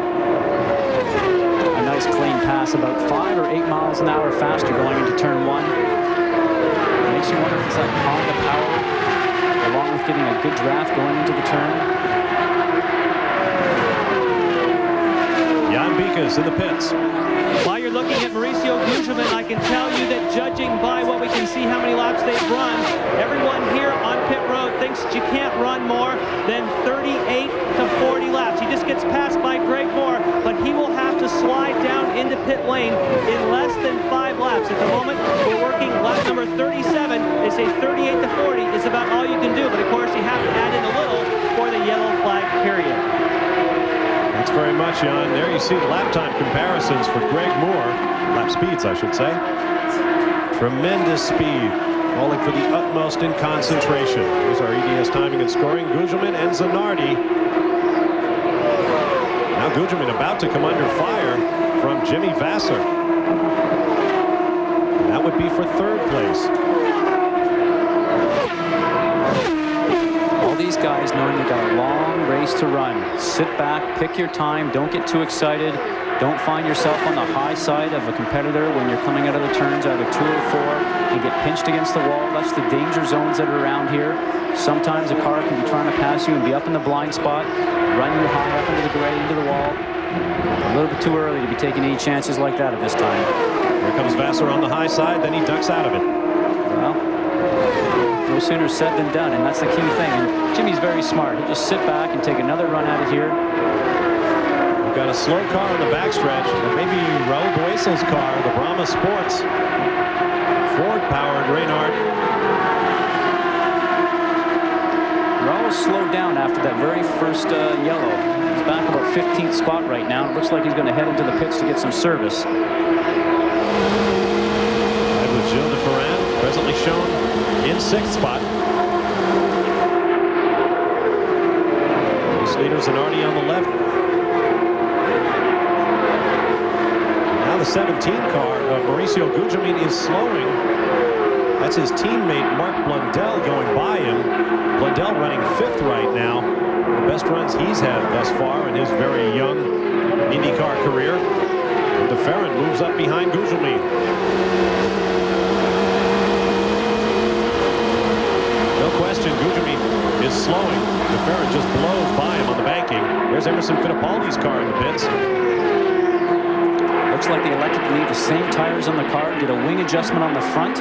So the crewman up the front making an adjustment on the car, filling it up with 40 gallons of methanol. Emerson's obviously happy with the set of tires that are on the car. The key thing here is that when you go back out, the tires are warm, you get right up to speed right away, no having to wait for a lap or two to build the heat up in the tires.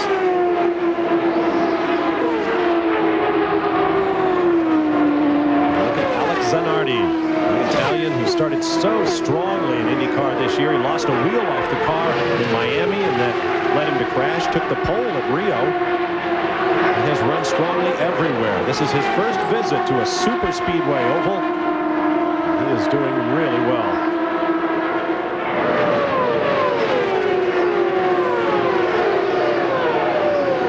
There's Christian Fittipaldi. Meanwhile, Marty Reed has more on Emerson Fittipaldi's reason for pitting. Guys, obviously there was another problem because when he came in the first time, remember we were talking about how happy they were. They put 2 full turns in the front wing, so obviously the second adjustment was needed because he was dropping back badly. Also, can tell you about Al Unser Jr. He fell way back and he's still struggling. He lost the wicker bill. It is literally gone, and they're hoping to make it without getting lapped to the next pit stop. Thanks, Marty. Based on what we've seen thus far, that next pit stop may not be too far away. You rode briefly with Christian Fittipaldi, and as you saw, that pit penalty for running over the air hose dropped him back to 20th spot. We'll be back with more live from the inaugural running of the U.S. 500 at Michigan. There you see the order.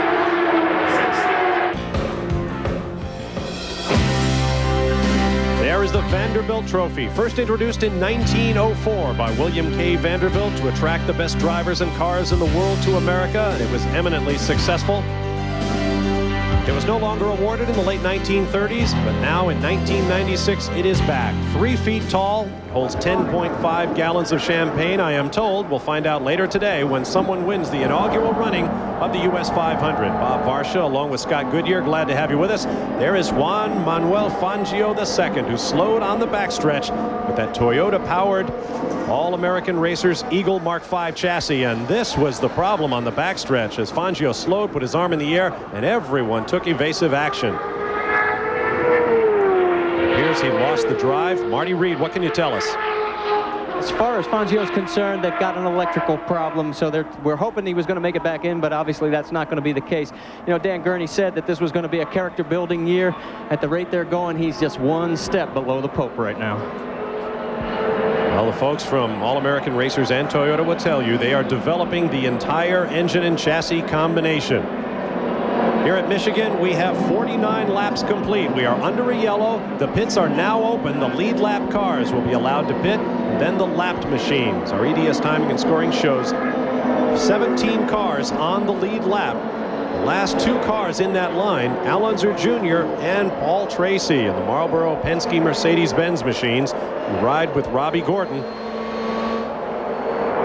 There is the Ganassi crew preparing for the arrival, we are told, of Jimmy Vasser, shown in 3rd place right now. His teammate Alex Zanardi leads. In fact, it appears that both of the Ganassi cars will head for the pits. There's Zanardi. And the key thing that happened here last time was with the 2 target cars side by side in the pit lane, I think they might have slowed each other up, trying to get out. That allowed Greg Muir to have a clean stop, leave the pits, and off we see him go. Some wing adjustments on Jimmy Vasser's car. It looked like they were adding more wing into the front of the car. So obviously running an understeer situation. Maybe the car not turning as well as he needed it to down in the turns. James Allen can add something. Yes, Greg Moore just came in and he didn't make any adjustment whatsoever to the wing of his car. He's very happy with it. And in fact, he's so happy with it, he wants to press on and attack the leader. But his team has told him to play it cool. There's an awful long way to go.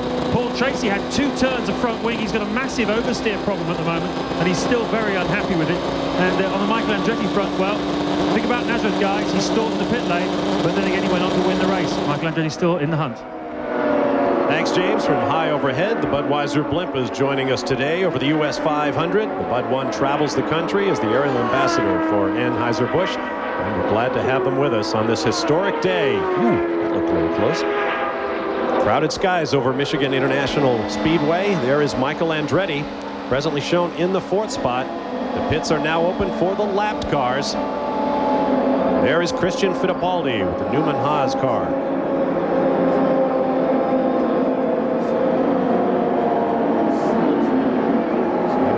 His uncle Emerson, the Hogan Penske machine, and Marlboro Latin America and Mobil 1 colors are out. And so is Christian. Back into the pit lane, 80-mile-an-hour speed limit before rejoining the 2-mile oval. Fittipaldi running on Goodyear tires. Goodyear tires, when everybody leaves the pits, Goodyear or Firestone, it's a little bit cold here today, about 55, 60 degrees.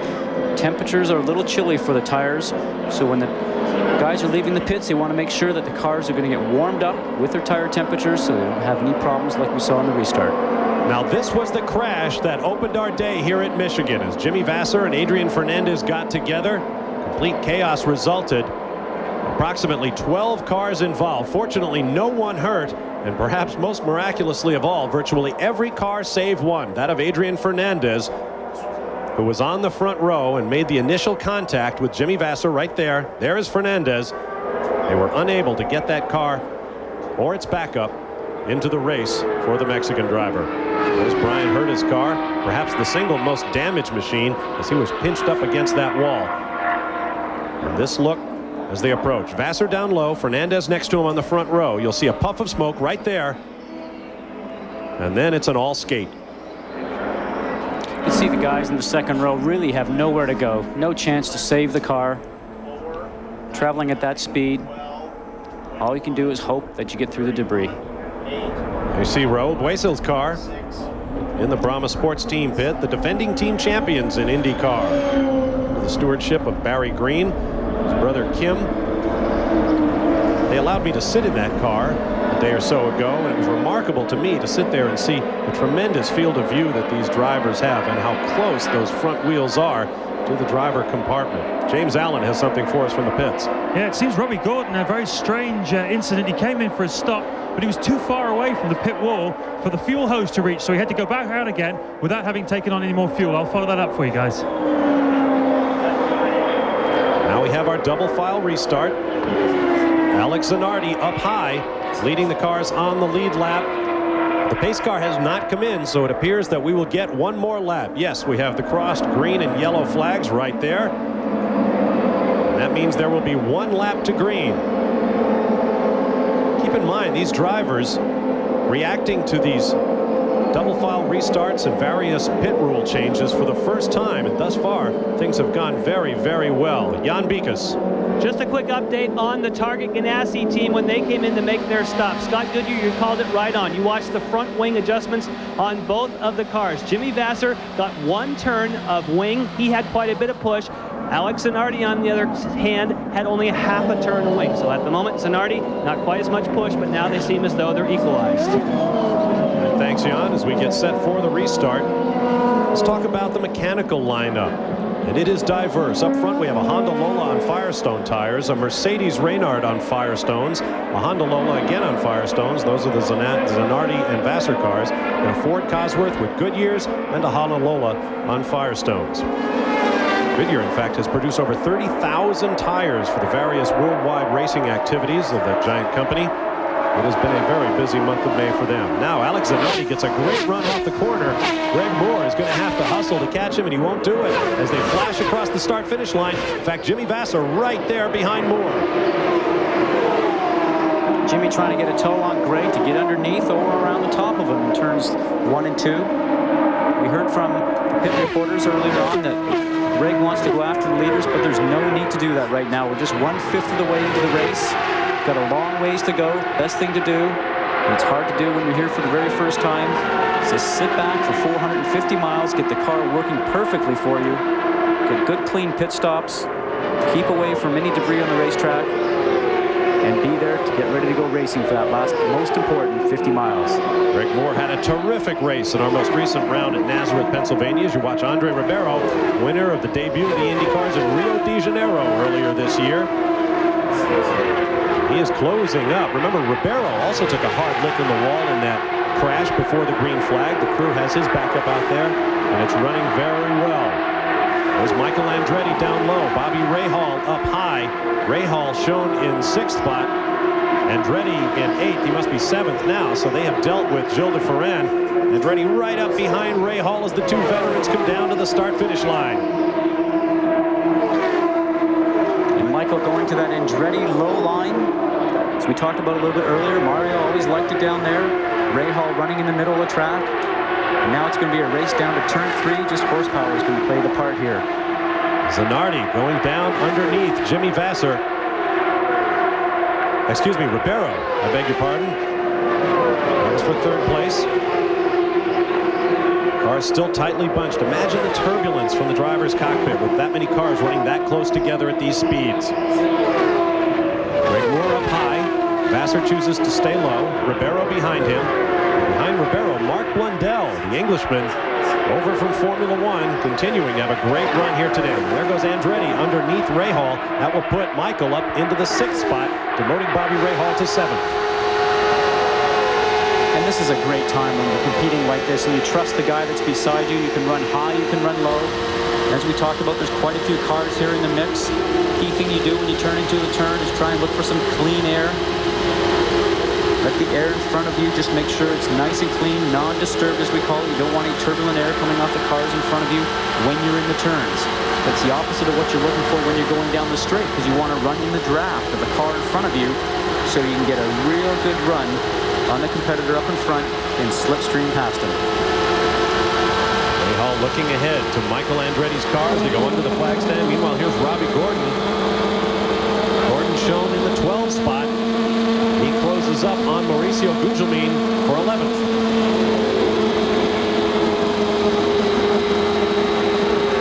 Make it look so easy.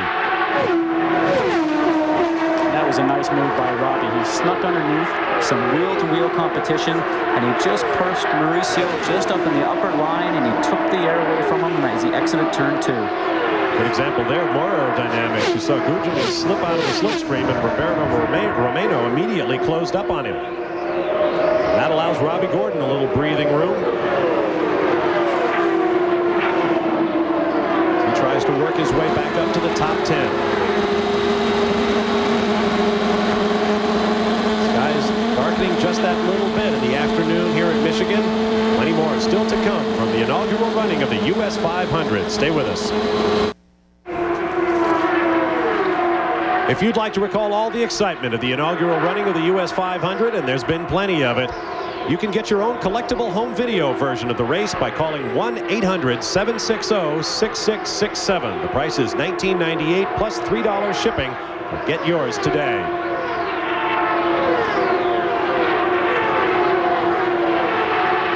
Back live at Michigan, there is Greg Moore, the spectacular Canadian rookie, presently in 3rd spot. Just behind him, Andre Ribeiro of Brazil. Lots of cars still running nose to tail for position here in Michigan. Greg Moore using that new Mercedes engine, which has been updated a little bit since the beginning of the year. Being chased by Andre Ribeiro in the Honda power plant. Jan Bikas can add to the situation. Well, the interesting thing about both those two cars with Moore and Andre Ribeiro, of course, they're on Firestone tires, but both of those cars are on the primary compound. The Target Ganassi team is on the option, but they have gone with the primary. It's a driver feel situation. They feel their drivers like it better, and as you can see, there's very little difference in lap time. It looks as though the primary could, however, be a bit more durable. We haven't talked much about the tire situation, the selection of compounds. The tire war, if you want to call it that, between Goodyear and Firestone has been remarkable for its good sportsmanship. There's been no suggestion that the tires are anything less than of absolute integrity. The teams have several choices of compound and of stagger as well, the natural difference between the circumference of the right and left side tires that makes the car want to turn left. And the stagger is most important if the track's going to get very, very hot and greasy, but we got cool conditions here today. So I'd have to say that we can maybe run a one constant stagger all day long as we look at Michael Andretti is slowing down. Oh, what a disappointment as the cars go rocketing by. He was in 6th position. And Bob, we talked about this earlier as we see a little flame coming out the back of the car. Michael running with that Ford XD engine. We've seen a couple of them go a little bit earlier, and you can see the flame coming out the back. Right there at the upright, he's also got some flame where the half shaft enters the gearbox. Jan Beekes.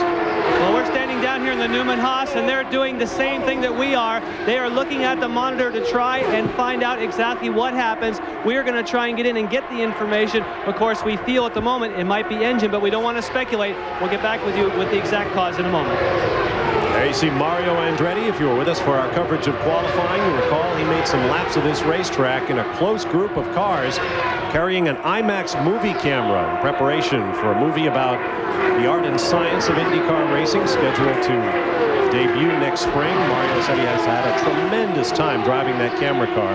He looked pretty racy in it, if I do say so myself. There's Alex Zanardi having a spectacular day, running in 1st position. He is the overall lap leader, and there is a bonus point to be awarded for the driver who leads the most laps in the race.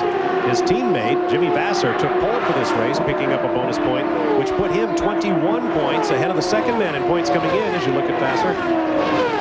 That is Al Unser Jr. A 21-point gap separates them, so no matter what happens, Vasser is assured of nothing worse than a tie for the points lead when day is done. And there is Andre Ribeiro, who's been chasing Greg Moore, and he's finally got him, it would appear, for 3rd place.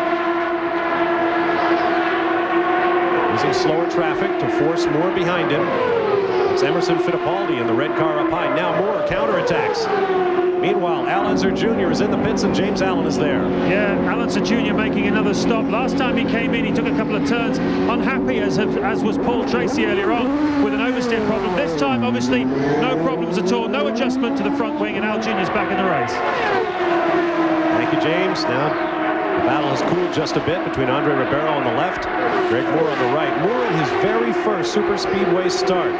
The youngest driver ever to win an IndyCar sanctioned event when he won the Indy Lights race on the mile at Phoenix in 1992 at the age of 18. He's done a great job in winter testing, a great job in the first few races this year, and I'm sure we're going to see Greg win an event before the year is over. No question about that. You saw Michael Andretti standing by. Jan Beekes. We checked with the crew, and they feel that, in fact, it wasn't an engine. They feel that it was a half shaft. They feel the right rear half shaft, or the CV joint, to be more specific. Part of the drivetrain was what failed with Michael Andretti. All right, thanks, Jan. Disappointment for a 2-time winner of 500-mile competition here at Michigan. Meanwhile, there is Greg Moore, player-sponsored Reynard. Absolutely brimming with confidence. He simply wants to go racing, and after watching him work the traffic on the mile at Nazareth, I'm with you. He's going to win a race very soon. Very confident, very sure of himself. Comes with all the winter testing that he's done.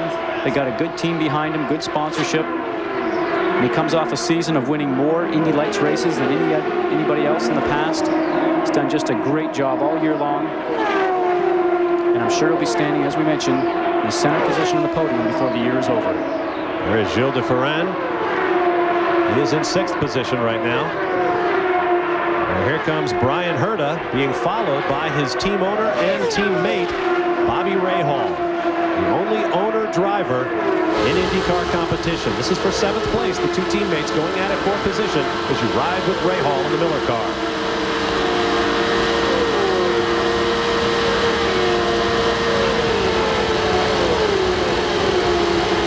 Matsushita has disappeared from your screen. He continues to lap at a sharply reduced pace onto the backstretch.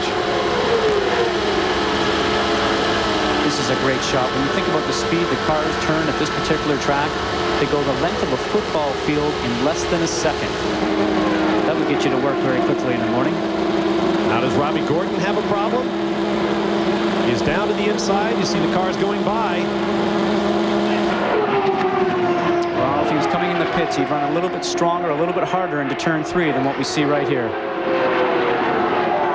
Once again, this is another of the Ford-powered cars. I don't want to speculate on what the problem might be, but we've watched Scott Pruitt and some of the other Ford-powered cars drop out. Jan Bikas, what do we know?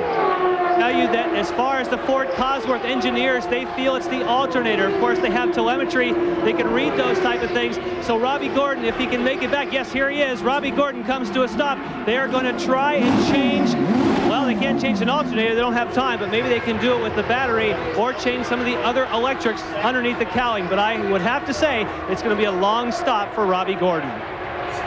When you consider that the engines go through 2.2 million individual piston strokes during the course of a 500-mile race, you get some idea of how heavily stressed the machinery is. There for second place, Jimmy Vasser and Andre Ribeiro running very close together.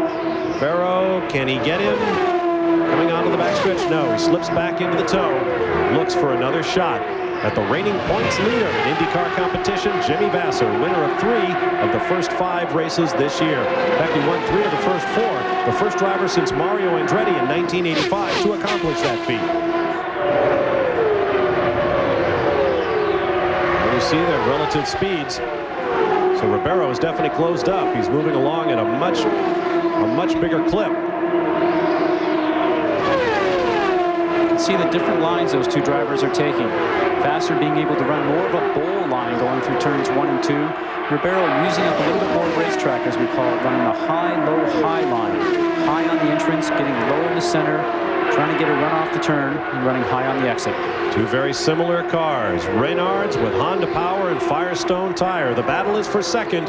We'll be back with more from Michigan after these words. The next round of the globe-girdling Formula One World Driving Championship will be coming your way Sunday at 7:50 a.m. Eastern Time, qualifying on Saturday at 6:30 p.m. Eastern here on the Deuce, the Grand Prix of Spain from the Catalunya circuit just outside Barcelona. After that remarkable race we had in Monaco, it should be something. High overhead with the help of our Honda Helicam, this is the battle for second place. The red car is Jimmy Vasser. The car on the right in black with the yellow nose is Andre Ribeiro, coming up on slower traffic. Now both those cars will be feeling a little bit of disturbed air from the car up in front, as we saw down the backstretch. Vasser getting just a little bit of a toe, as we see is happening here now, and he'll want to get a good clean run going high into turn 1.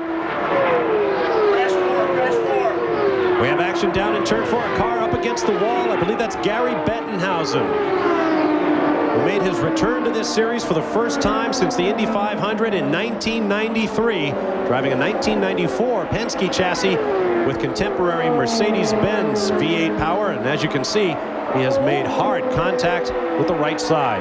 And did a great job, though, keeping it up on the high line, up against the wall, so he didn't catch any of the other oncoming traffic to come along and take him further out.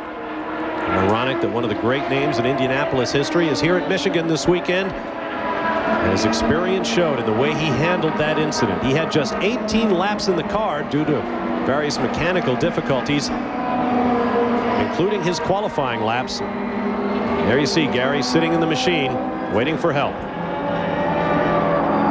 Fluid from the right side radiators. That will take some cleanup. Stablemates is Stefan Johansson, the Alumax-sponsored Bettenhausen Motorsports team. Looks like it might be getting a little warm in there. And so we have a yellow flag all the way around Michigan International Speedway. The pits are closed. All of the teams keeping close tabs on their pit stop schedule have had plenty of opportunity to work on their cars. I wouldn't be surprised if we don't see too many cars into the pits this time around. Oh, I'm certain we will. We are coming up to 35 laps since the last yellow, and the window somewhere around 38 to 42. So this is going to play into the hands of just about everybody up and down pit road right now. I'm going to have a talk with you about how you're supposed to support your booth mate at times like this. But I'm sure you're right. We expect that pit action, and we'll have it for you shortly. At this point, however, the pits remain closed until the field lines up behind the safety car. We'll be back in a moment. Memorial Day here in America is a time for remembrances, and this weekend we remember a man whose passion for his sport cost him his life. Scott Brayton, a son of Michigan from the nearby town of Coldwater, died in a practice crash at Indianapolis 8 days ago, but not before putting his car on pole for the second year running. Forever on pole at Indianapolis. That's the way we will all remember Scott Brayton.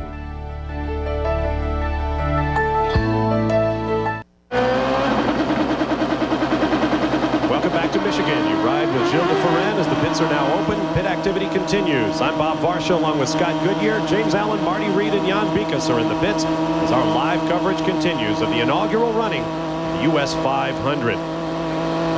Lead lap cars coming around. 11 cars shown on the lead lap with 87 laps complete. As we look at our race summary, Alex Zanardi leads for the Target Ganassi Racing Team.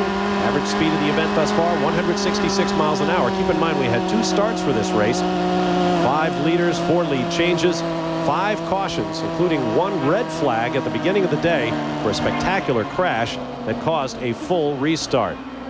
5 cars out of the race. Here they are. Scott Pruitt exploded an engine. Frederick Ekblom, Raul Boesel, Michael Andretti, and Gary Bettenhausen. That was Gary Bettenhausen's dramatic exit from the race. I suspect that's the last time we'll see that vantage point on the racetrack. But he held it up against the wall, as a racer should. Marty Reed has more on Gary's situation. Yeah, guys, the team called in to him, and he reported that the right front tire went down on him, and that's what drifted him up to the wall. He's okay, at least that's what he said to the crew, but of course the safety officials will take him back for the mandatory checkup. And Jan, what do you got? Well, I have an update on what's happening down here in the Ganassi pit. There was a lot of changes being made both to Alex Zanardi and to Jimmy Vasser. Jimmy Vasser said his car was unstable, so they changed the rear wicker bill, put more downforce there, and raised the front wing, so more overall downforce for Jimmy Vasser. Alex Zanardi, on the other hand, was fairly happy. They just made a small adjustment with the tire pressures, but the only thing was a big concern. He did just barely brush one of Vasser's tires when he was leaving the pits, but IndyCar said, no, just a brush. He didn't run over everything. There's not going to be a penalty. Let's go down to James Allen. It's a miserable day for Penske's at the moment. Both Paul Tracy and Alan Jr. have been suffering some quite bad handling problems. Tracy's been twisting his wing one way and the other, and he just came over the radio a second ago to say he just cannot live with Zanardi. Now, I don't know whether Penske's have had to keep the rev limit on their Mercedes engines. I know some of the Ford runners had to do that. Honda certainly don't. You can just see the power of those Honda engines. They'll be able to rev right up to the maximum of their band, and everybody else just seems to be watching and just wishing they had a Honda engine right now. Well, keep in mind, you can't rev to the top of your rev range long and expect to last 500 miles. Honda, no question, the leader in the horsepower wars, up around 900 ponies in each of the Honda-powered cars. We'll be back in a moment. The whole world is watching Major League Soccer on ESPN2, coming your way Thursday, May 30th, 7:30 p.m. Eastern, 4:30 p.m. Pacific. DC United versus New York, New Jersey, 7:30 p.m. Eastern on Thursday on ESPN2.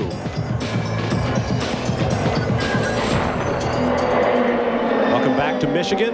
We remain under a yellow flag. We expect a double file restart shortly. We ride with Christian Fittipaldi. Much reduced revs from what we see of these cars at top speeds, touching at 230 miles an hour around this 2-mile D-shaped oval.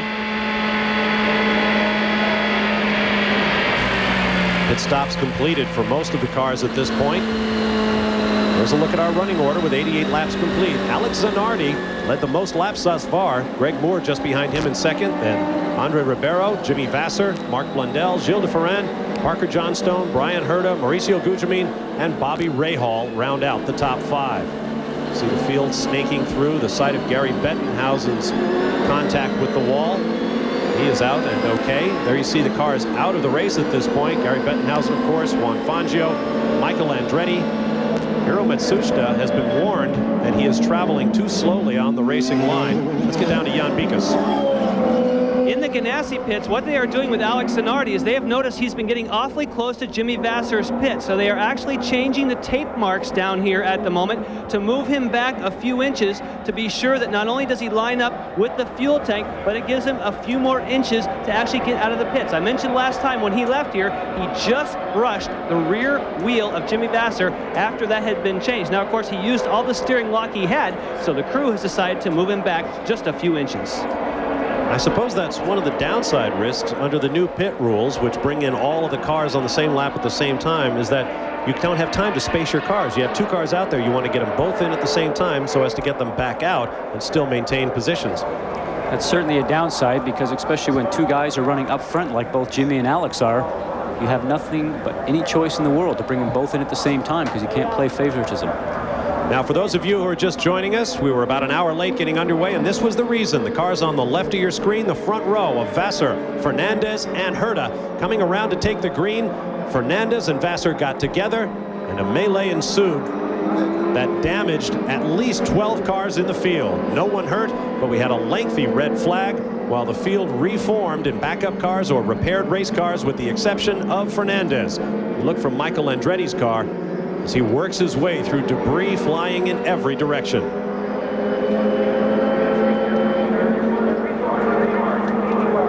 It was quite a moment. There you see the orders, Zanardi and more up front than Ribeiro. Rest through the top 12. We'll be back.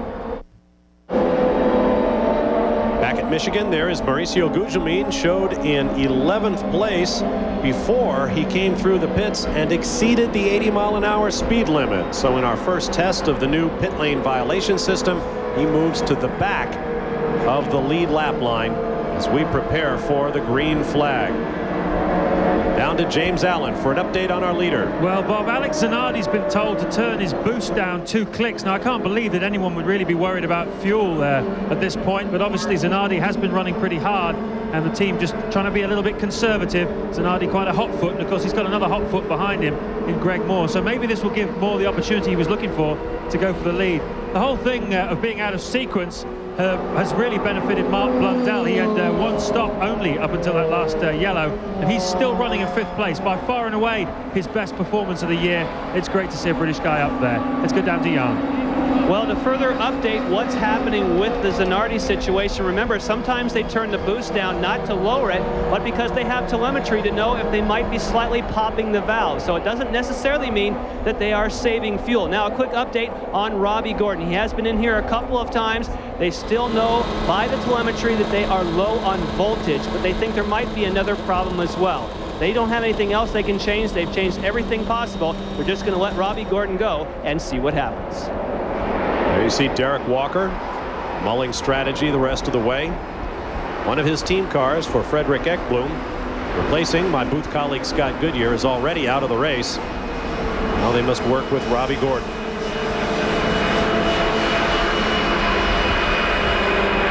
Field still circulating behind the safety car. Track cleanup appears to be about complete. Ride with Christian Fittipaldi, passing the jet dryer that blows the Speedy Dry off the track after it's been laid down to absorb all the fluid on the track. Christian Fittipaldi back in for a top up before sending him out so as not to lose too many positions. That's the key thing here. If you have to go in and out of the pits, you certainly need to try and keep on that same lap that you're on. So you come in, do a little bit of service work, pop in, do some work again, and keep going in and out. We'll take a quick timeout and be back for the green flag as our live coverage continues at the U.S. 500. Stay with us.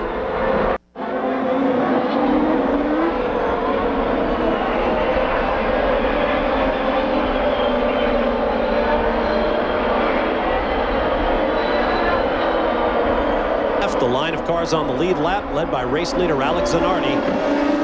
Down below, Al Unser Jr. leads the train of lapped cars. Now the lead lap cars begin to move in front as they are supposed to. as we approach the green flag. Remember, no passing until they cross the start-finish line. Here they come, building the revs and powering into turn 1 here at Michigan again. Greg Moore all over the back of race leader Zanardi. Now Zanardi draws away. Honda power against Mercedes-Benz Gilmore. Alex being able to run that low line coming off of 2, looking like Greg maybe ran just a little bit high. Keep in mind, we got a report a few moments ago that he had turned down his turbocharger boost just a little bit, and still he just drove away. Well, in some cases, if he is popping the valve like Jan was talking about, he'll actually find a little bit more horsepower now because he will not be popping the valve by clicking the boost down what they call 2 notches. Along with that, when you do blow the valve, you actually do use a little bit more fuel, so he's going to get 2 positive moves out of that if indeed he was blowing the valve. A little bit more horsepower, saving of fuel, and as we can see now, he's pulling away. Robbie Gordon is back in the pits. Jan Bikas brought it in. He was actually told to come into the pits because the car, you can see some of the smoke coming out of the back. We've already talked about the fact that they have pretty much already replaced everything that they thought that they could. I'm looking carefully to see, oh, here comes another electrical box. So I guess I was wrong. There are still a few more pieces that they could try. Now, the reason he was called in, we had a report that he was dangerous. And that doesn't mean necessarily that obviously there was smoke or oil. It means he wasn't running fast enough for the cars that are out on the track. They'll try now and see if they can cure the misfire and get him up to speed. Thanks very much, Jan. Meanwhile, Andre Ribeiro runs in the middle of that pack with the yellow nose on his car. And as Alex Zanardi passes the line, we're 100 laps into the event right now. Ribeiro shown in 10th spot. Gilles de Ferran just ahead is in 9th, so that'll be a battle for a position. Jimmy Vasser just ahead of de Ferran comes under fire. This is for 7th place. Ferran takes it.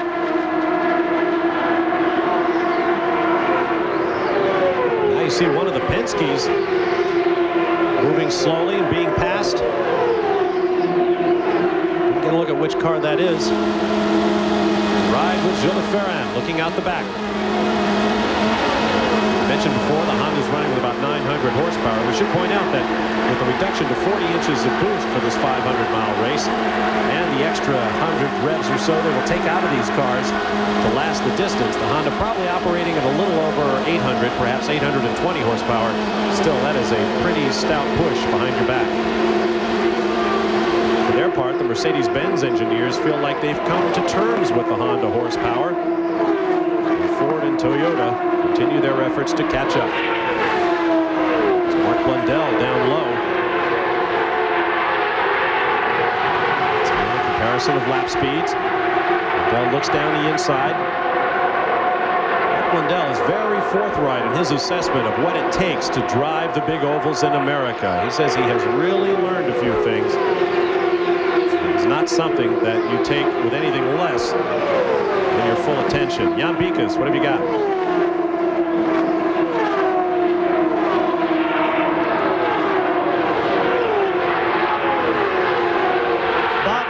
Ago, sorry about that. I was waiting for the mic to be open. You were talking about the horsepower. You said obviously 900 horsepower, we think, in the 45-inch boost trim for the Honda.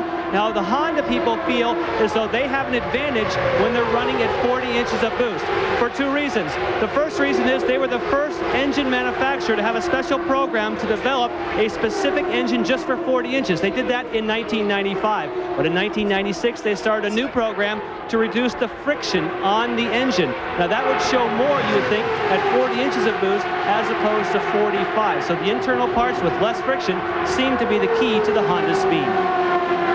Gilles de Ferran going underneath one of the Penske cars. Now tucking back behind. That's Al Unser Jr. Unser Jr. presently shown in 16th place and a lap down. Gilles de Ferran is around. Marty Reed has more on his situation. Yeah, guys, 2 stops ago, the team, Jim Hall's team, went the wrong direction. They changed the front wing. It was absolutely opposite of where they needed to. So this last stop, They corrected it. Obviously, it's working. This is a car that is on the move. And these guys, remember, this is one of two teams that literally was thrashing like crazy just to make the start. What a comeback story this would be after that crash. Well, they also had problems in qualifying. If you were with us, you know that Gilles Ferrand blew his engine, waved off. Fortunately, it happened before he took the green flag for his qualifying laps. Came back at the end of the session and qualified the car solidly in the field. That was a close moment for them. You see 144 laps remaining on our EDS timing and scoring. There's a look at Gilles Ferrand. Up from 13th to 4th position. 7 seconds as measured from the start-finish line. Of course, it expands and contracts as the cars make their way around this 2-mile D-shaped oval. Powering by Hiro Masushita in the Peyton point entry.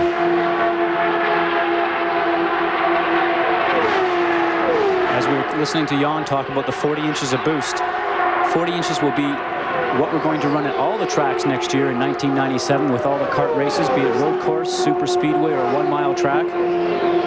Some other changes next year. Some improved head protection in the 1997 cars. A crushable zone back behind the driver's seat. So we watch a great run here with Greg Moore in second, Andre Ribeiro chasing him in third. Some great laps being run, 226 miles an hour. You see Robbie Gordon still having a problem in the Valvoline car. Absolutely no power. Looks like he's pointing to go in behind the pit wall. Probably knows his day is done. Certainly no points for Robbie and the Derek Walker team here this weekend. And while the battle continues on the track between Greg Moore and Andre Ribeiro,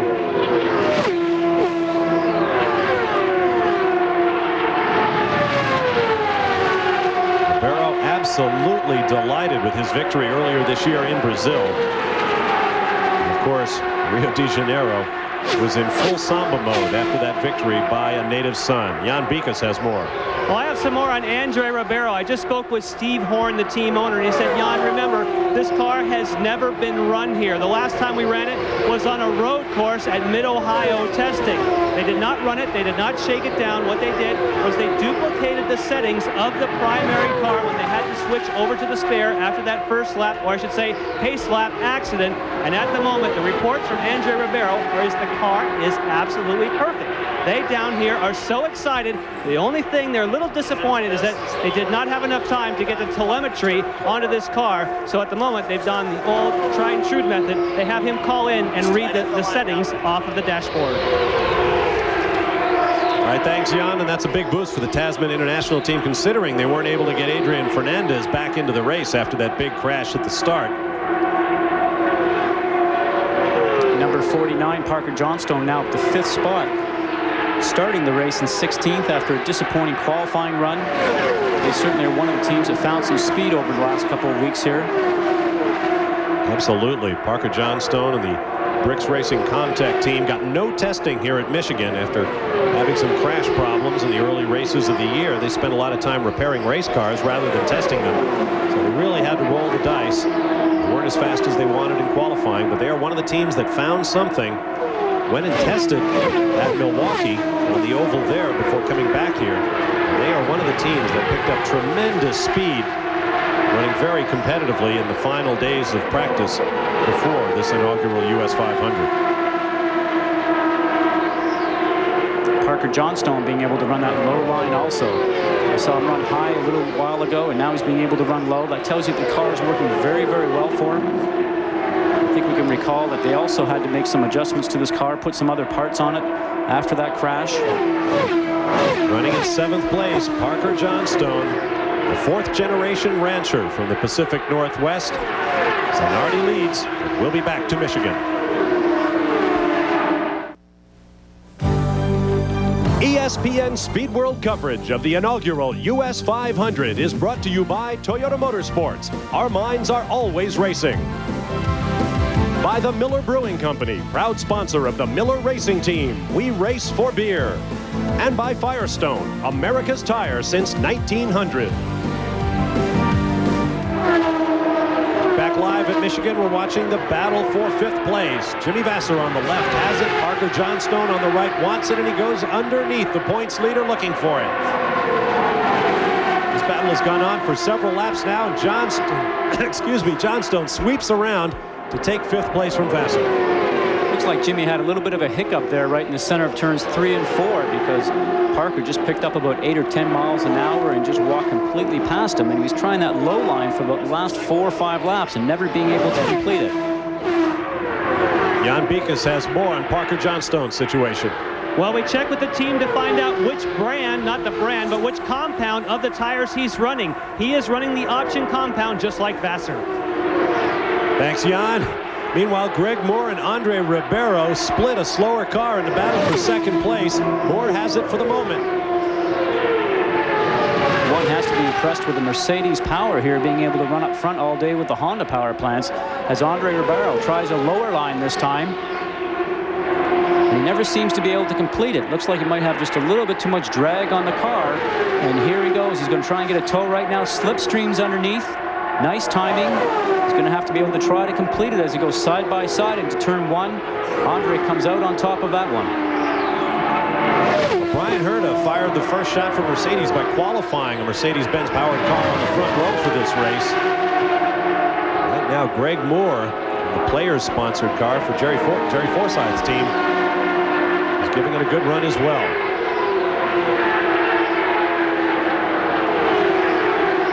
Here's a look at Ribeiro's progress thus far. The winner at New Hampshire last year. The Brazilian has truly found a place in IndyCar. 9 countries represented in the 27 cars that started this race. James Allen in the pits. Well, one guy who's really had a rough day, Robbie Gordon. We've heard all kinds of conflicting messages about the day you've had. We heard you had an undrivable car. Is that true? No, our car was great in traffic. I mean, it was a little slow when it's by itself, but, you know, I did the quickest laps I did all weekend in traffic. So, you know, Lee and the guys, they did a great job giving us a car. Looks like maybe something happened with electronics in the beginning, and then we ended up losing the motor. We noticed you used the draft a lot here today. Has that made a big difference to you and the Ford runners? That's the only way I can keep up with those guys. You know, but it's not over. Things change by mid-season. Hopefully we'll be on power and be looking forward towards the end of it. I always admire an optimist. Back to you guys. Thanks very much. The point situation behind leader Jimmy Vassar could be interesting following this race. Allenzer Jr. second in points coming in, presently shown back in 16th spot, 4 laps down to the leader. As you watch Andre Ribeiro making his way around. Scott Pruitt, who came into this race 3rd in points, is out and will score no points whatsoever. Greg Moore, who was 4th, just 13 behind Pruitt, runs 3rd in the race. Gilles de Ferran, who came in 5th, just 3 points behind Moore, is in 4th spot.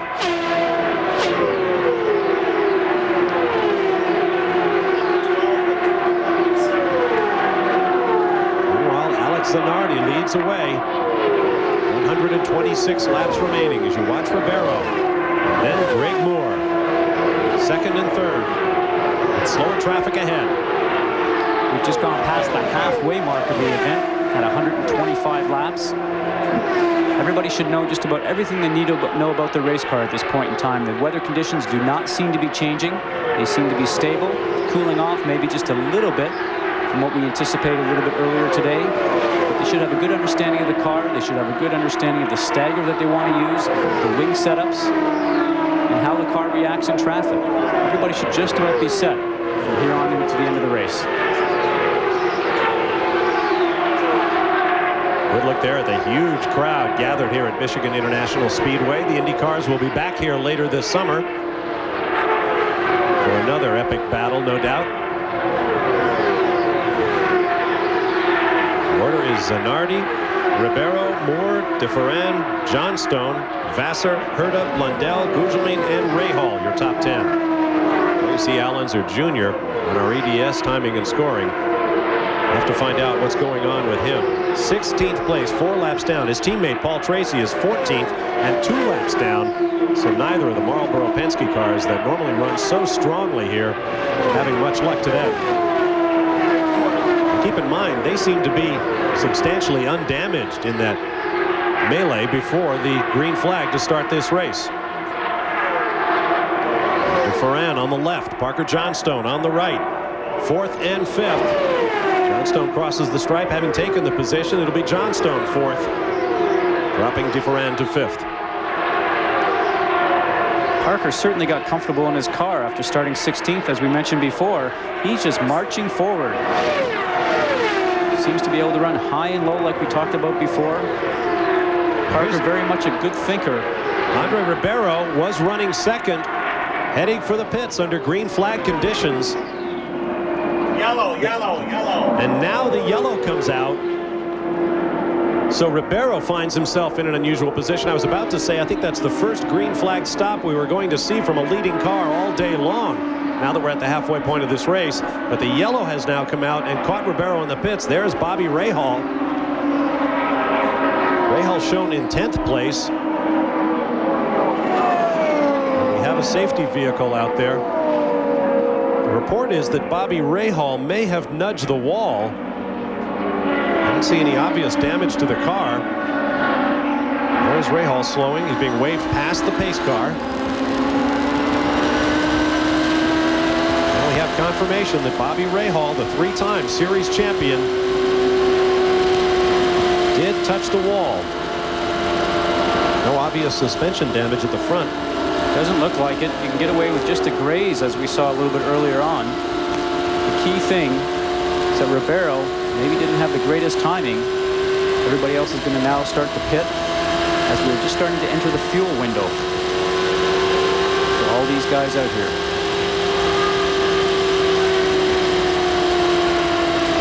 Engine sounds fine. The pits are now open following the yellow flag.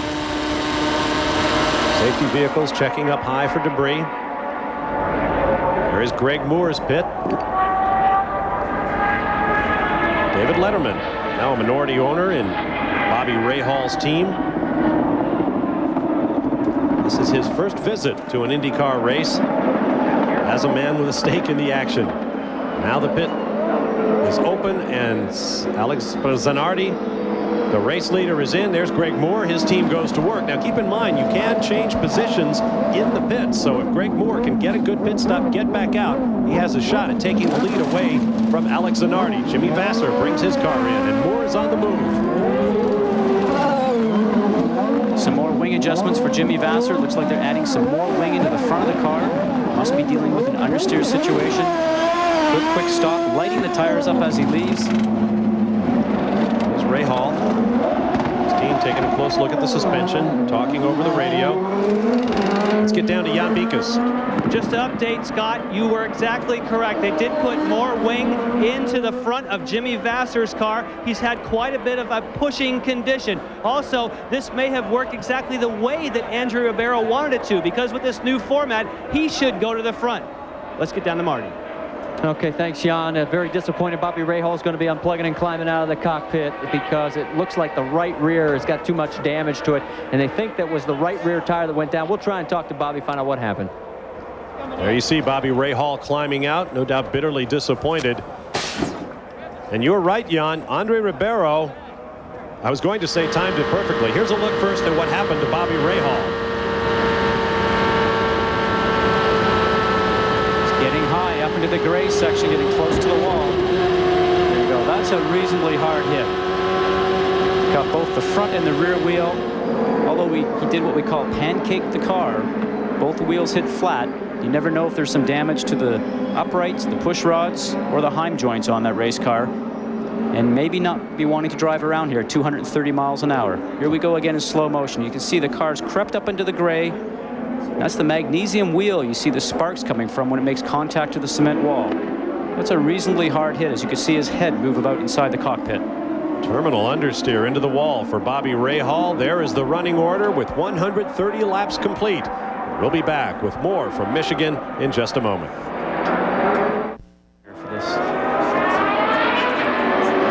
Back at Michigan, Mercedes-Benz pace car is out there. There's a look at the running order with 131 laps complete as the cars form up in double file. We prepare for a restart. And you see Andre Ribeiro down there leading the lapped cars. Turns out his pit situation didn't work out as well as we originally thought. Alex Zanardi running strong at the front of this race. Now he brings the revs up. He had a brilliant restart last time. And it looks like he's going to get another good one. Greg Moore just not able to come up on the cam as quickly as Zanardi can. But the yellow remains out. No crossed flags. There's Budweiser's aerial ambassador, the Bud 1 airship, providing our aerial shots of the Michigan International Speedway. Look for the Bud 1 airship in Atlanta at the 1996 Summer Olympic Games. We're glad to have them with us here today. Good look from high overhead. The massive parking lots full to capacity for this running of the inaugural U.S. 500. Down in the pit lane, here's Marty Reed.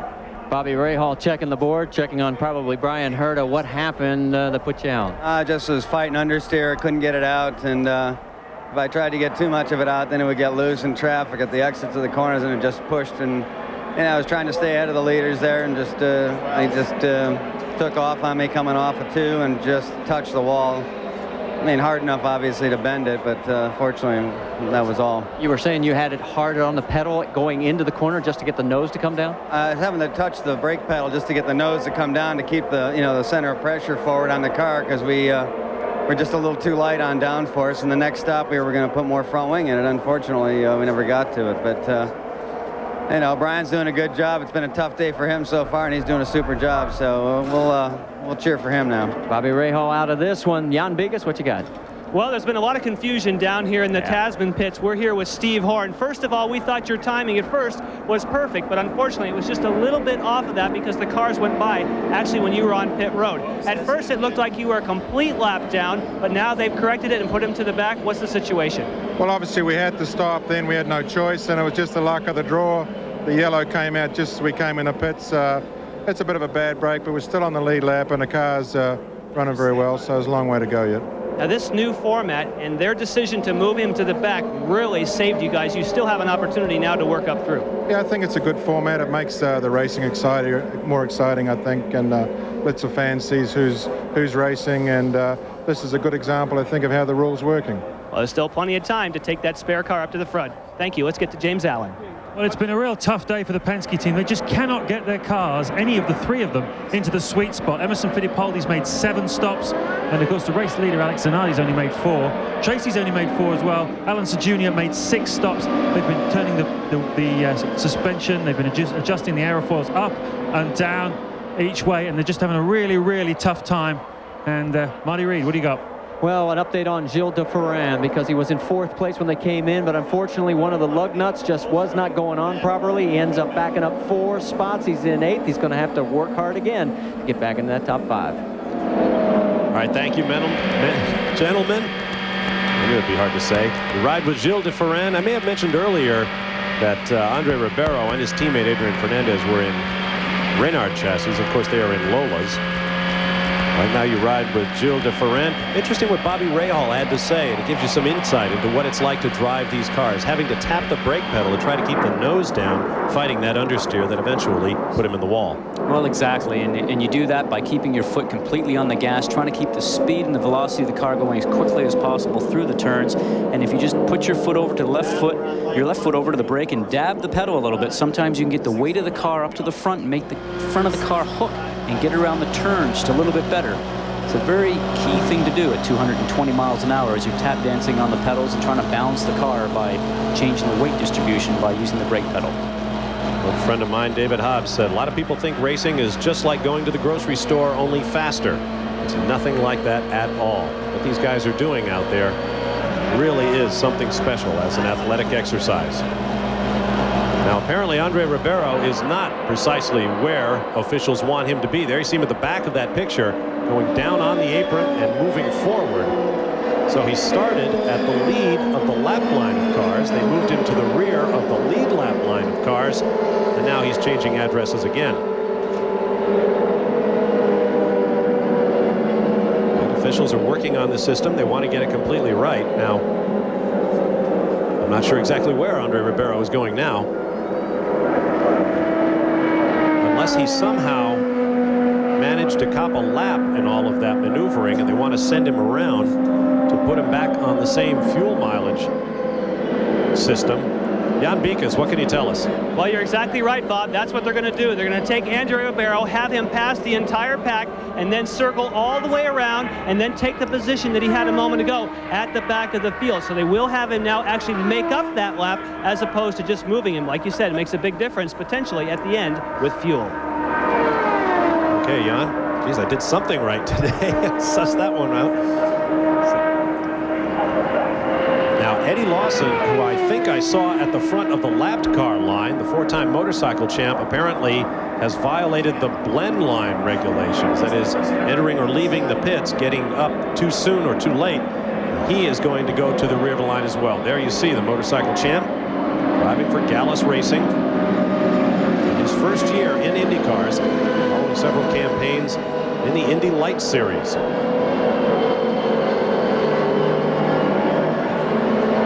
Now we expect the green flag this time by. We'll see if the Mercedes-Benz pace car pulls off. Field bunching up. Some of the cars have allowed themselves to string back around turns 3 and 4, so they'll move up quickly. We'll see if Alex Zanardi gets on it again. Nope, the safety car will stay out. So apparently, track seems clear all the way around. So apparently, we're going to have a little bit more consultation about this. Now they're saying Lawson is still misaligned. He is at the lead of the lapped car line. Jan Bikas, can he clear things up? Well, somewhat. First of all, we know that Eddie Lawson at the moment is the person that was out of line. But Andrew Ribeiro, after now making up that lap, it wasn't just for fuel. They are putting him back on the lead lap. So he hasn't lost a lap. They've decided that they're going to rectify this situation. Boy, that's good news for Tasman. They have a chance now to run and stay on the lead lap. Well, there you see Ribeiro. Meanwhile, Eddie Lawson has taken his place at the back of the lead lap, it would appear, just behind Ribeiro. There you see him coming up right behind Andre. So he is back in line. And we'll see what happens this time around. The pace car has now pulled well clear of the field. You see Billy Camphausen from IndyCar talking with the Gallus team to explain what they're doing with their man on the racetrack. And we need to credit IndyCar officials. They're doing this for safety reasons, and it will also help improve the show by keeping the cars together that are racing with one another when the yellow comes out. Could it be a tough situation correcting the positions of all of these cars, and they're doing a great job. Now the pace car is in, and Alex Zanardi brings it up again onto the cams across the start-finish line. And we are back to green flag here at the U.S. 500. Jimmy Vasser having a look on the underneath side of Greg Moore, not being able to get the deal done. And one of the Penske cars making a great run on the low line there. Looks like Paul Tracy. Tracy goes around Moore. He has a couple of laps to make up. There's Al Unser Jr. running just behind Jimmy Vasser as he ducks low under Greg Moore.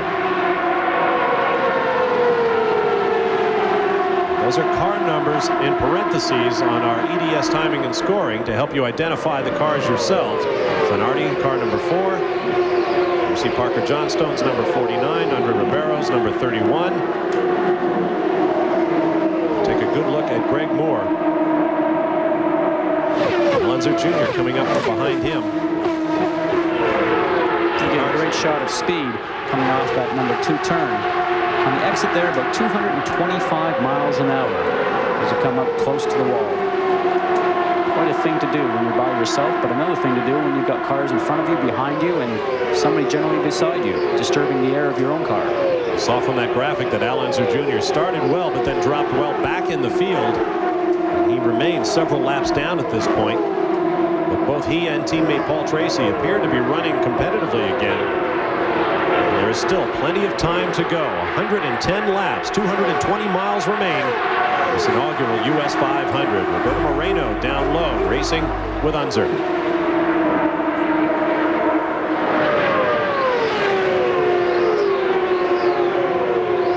3 abreast across the stripe. That's a great feeling, I'll tell you. Only here at Michigan you can do that. Nice wide track. And you can also enter into turn 3. That's a great feeling for you. It's a great feeling for me sitting way up here, well out of the way, as Mark Blundell gets involved in that fight. Goes around Roberto Moreno. Eddie Lawson tightens things up. Or, excuse me, that's Brian Herta in the shell car. Back up to full speed, lapping at the 226, 227 mile an hour bracket. Zanardi, Vasser, Moore, Blundell, Herta. Can't get over how well Mark Blundell is running. Gilles de Ferran runs 6th. Andre Ribeiro 7th. Parker Johnstone 8th. Mo Gugelmin 9th. And Roberto Moreno in the 10th spot. Then Christian Fittipaldi a lap down, as is Moreno, Eddie Lawson, Paul Tracy, Stefan Johansson, and Al Unser Jr., Jeff Krosnoff, and Emerson Fittipaldi. Roman Suchna still not officially out of the race, but he is 15 laps down to the leader. A little twitch there from Blundell as he negotiates this 2-mile D-shaped oval. James Allen, what have you got on your countryman? Well, he's doing really well. As I mentioned before, he's been helped a lot by being out of pit stop sequence, and that certainly got him into that high position in the first place. Remind you, of course, he's only using the Ford XB engine, not the XD, so he's doing real well to live with Greg Moore and, of course, all of the Hondas as well. But really, the story of the weekend for Mark Blundell is the tough psychological battle he's had to undergo to bounce back from that huge 195-mile-an-hour accident, almost head-on into a wall at Rio de Janeiro. A man who's not at all used to racing on ovals, a European road racer if ever there was one, and he's been longing for a road course, but here he is at Michigan, and he's really running well. Very, very good news. In fact, Mark Blundell figured to be strong on the road courses. He has missed both of the street circuit races held thus far, those in Surfers Paradise, Australia, and in Long Beach, California, due to his injuries. His first 4 races have all been on ovals. We see Ribeiro's now past DeFerran, up into 6th spot, so he's making his march back through the field. He needs to get back up the front to chase the target cars of Zanardi and Vassar. Right now he runs about 7.5 seconds behind the race leader Zanardi. Watch from DeFran's cockpit. You see the buffeting that was coming along by watching Gilles DeFerran's helmet move around inside the cockpit. That's just getting a little bit of disturbed air coming off the car up in front. Now DeFerran, he's slowing. He is down low and just entering the pit lane, and that is not good news. Only 15 laps since the last fuel stop and pit stop, so certainly that won't be the call here. The team has tires in the pit lane. We're taking a look at the pop-off valve, which rises out of the rear cowling, the rear bodywork on that car, down to Marty Reed. They have blown the pop-off valve gasket, so they have got to get in there and fix it, because otherwise he's just not going to get any boost pressure whatsoever. This is extremely costly. This is going to take all their chances for victory away. What a disappointment. This team had really busted chops just to make the start, or actually the restart of this race. You see Alex Herring, team manager on the far side, vastly experienced. We have yellow all the way around. We understand it is for fluid on the racetrack from Jeff Krosnoff's Arciero Wells Reynard Toyota. There you see him making his way to the pits. We'll have another yellow flag and another restart. We'll be back with more live coverage as Krosnoff puts the steering wheel on the cowling. It appears that his race is run as well. We'll be back.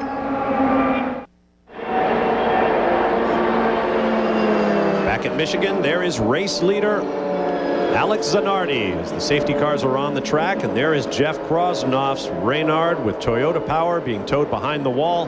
His day is done, and he's standing by with James Allen. Jeff, I guess you got mixed feelings. The most race laps you've completed, but the fluid down the track from a fairly seriously blown engine. Well, I hope I didn't mess it up too badly for everyone else. Yeah, everything was running well. Our pit stops were good. We were just running our own race. You know, we weren't looking for a win.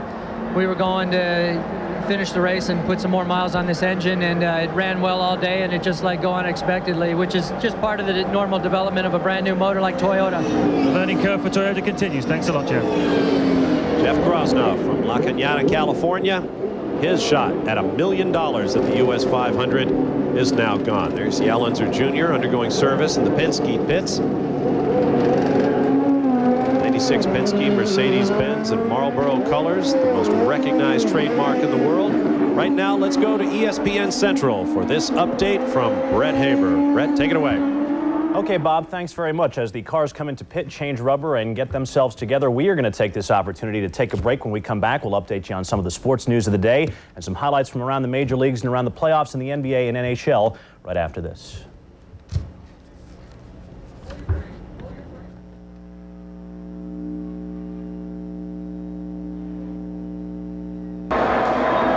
Thank you, Brett. Sky's darkening just a little bit as the afternoon goes on here at Michigan International Speedway. You ride with Christian Fittipaldi as the cars are now in double file. The Toyota safety car will be off, and we expect to have a green flag. Now look at the back of Christian Fittipaldi's car. The pneumatic jack stand that extends from the bottom of the car to lift the car off the ground for service has not retracted.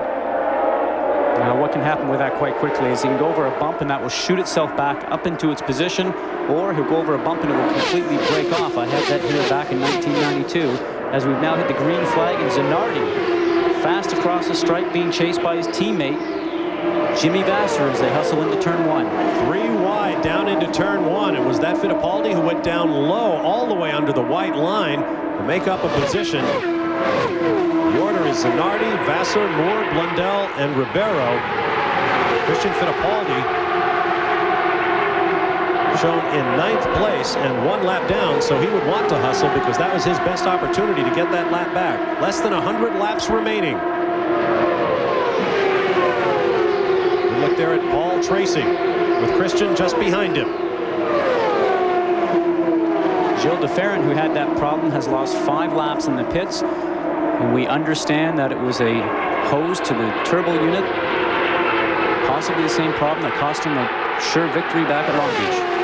Up front, a pair of targets, so to speak. Alex Zanardi and his teammate Jimmy Vasser, the pole sitter for this race, running nose to tail, first and second for Chip Ganassi's team. Now, but you say teammates, I can assure you that when it comes down to situations like this, teammates, not a word that I don't think either one of those guys are going to really understand. In the time-honored tradition of racing teammates, Jan Bikas, what can you add? I can add as to the handling of both those two cars. We said earlier that Jimmy Vasser was struggling. They put a lot of downforce on the car to settle it down in traffic.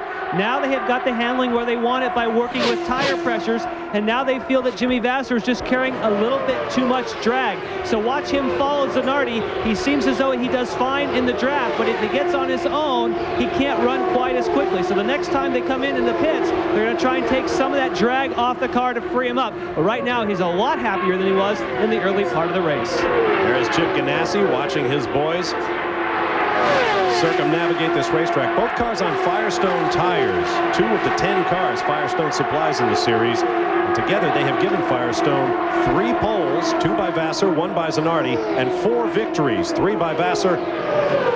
Excuse me, 3 victories, those being by Vasser. The other Firestone win from Ribeiro. Zanardi with Vasser right there on him. They take some downforce out of that car. He's really going to fly. Oh, he certainly is. And one thing you might want to do, because there's still quite a few laps to the end right now, is that put it in top gear, follow Zanardi, conserve fuel, conserve the engine. The race victory still is about somewhere around 100 laps away.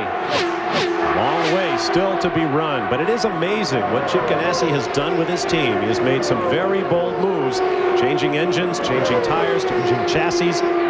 Now is the American representative for Reynard, a factory team, so to speak. And it is just remarkable. They went through some very lean years, and now they're definitely the biggest dog on the porch at this point of the season. They certainly are, as you mentioned, with 3 race wins already this year, and sitting up on front, sitting on pole a few times.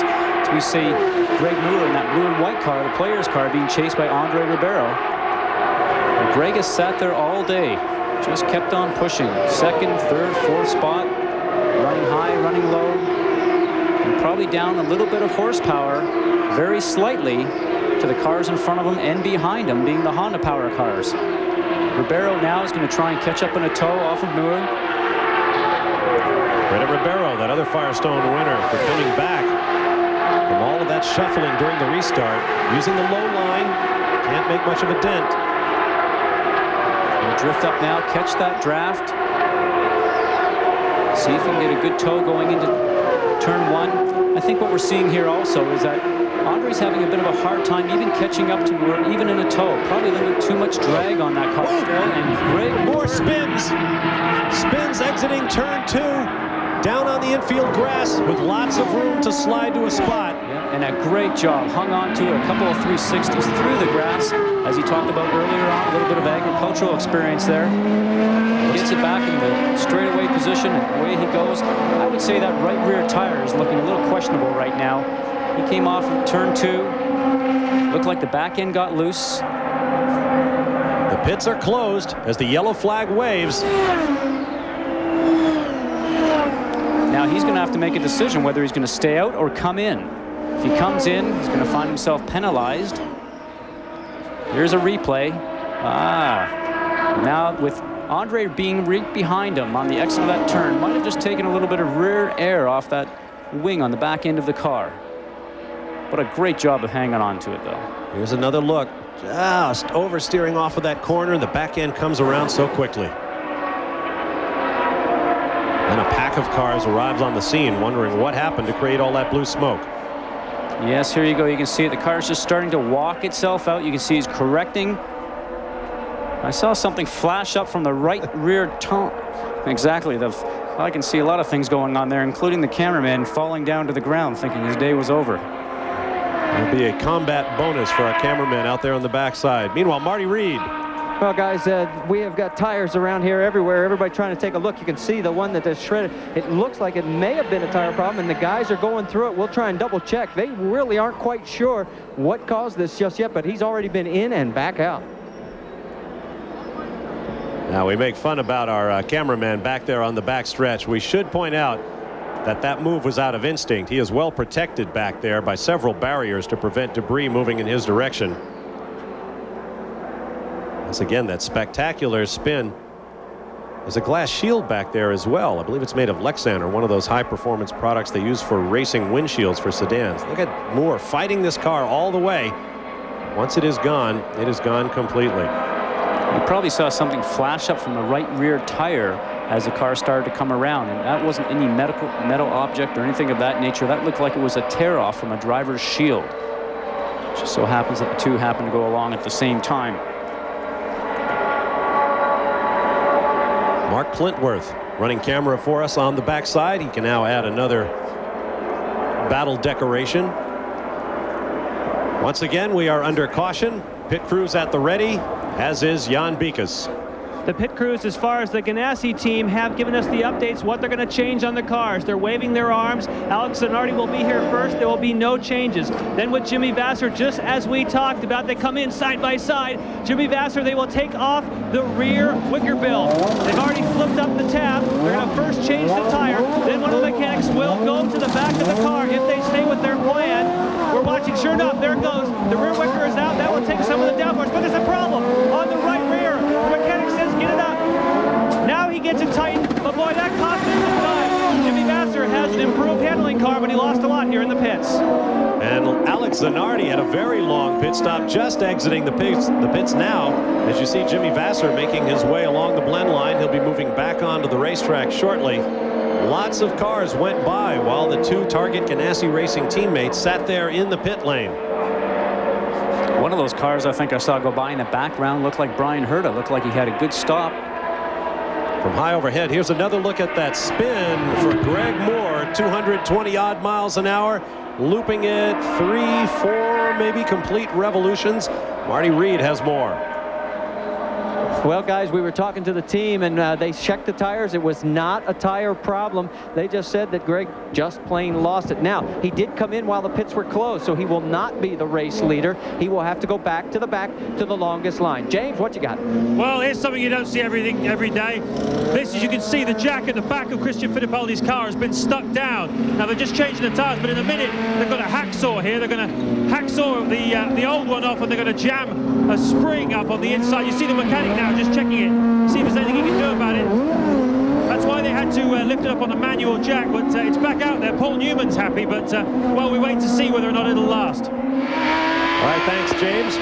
Christian Fittipaldi makes his way back onto the racetrack. Let's get back to Jan Bikas. Well, Bob, you were talking about Alex Zanardi, and of course our view was obscured when Jimmy Vasser came in. What happened was Alex Zanardi slid past the marks. That's why he had a long pit stop. They had to pull him back so that the fuel hose could connect. Zanardi, they did get all the fuel, but that's what cost him the time down here on pit road. Well, we'll catch our breath after that exciting moment for Greg Moore. Meanwhile, it looks like all of the pit action has been completed. We'll be back for the restart in just a moment.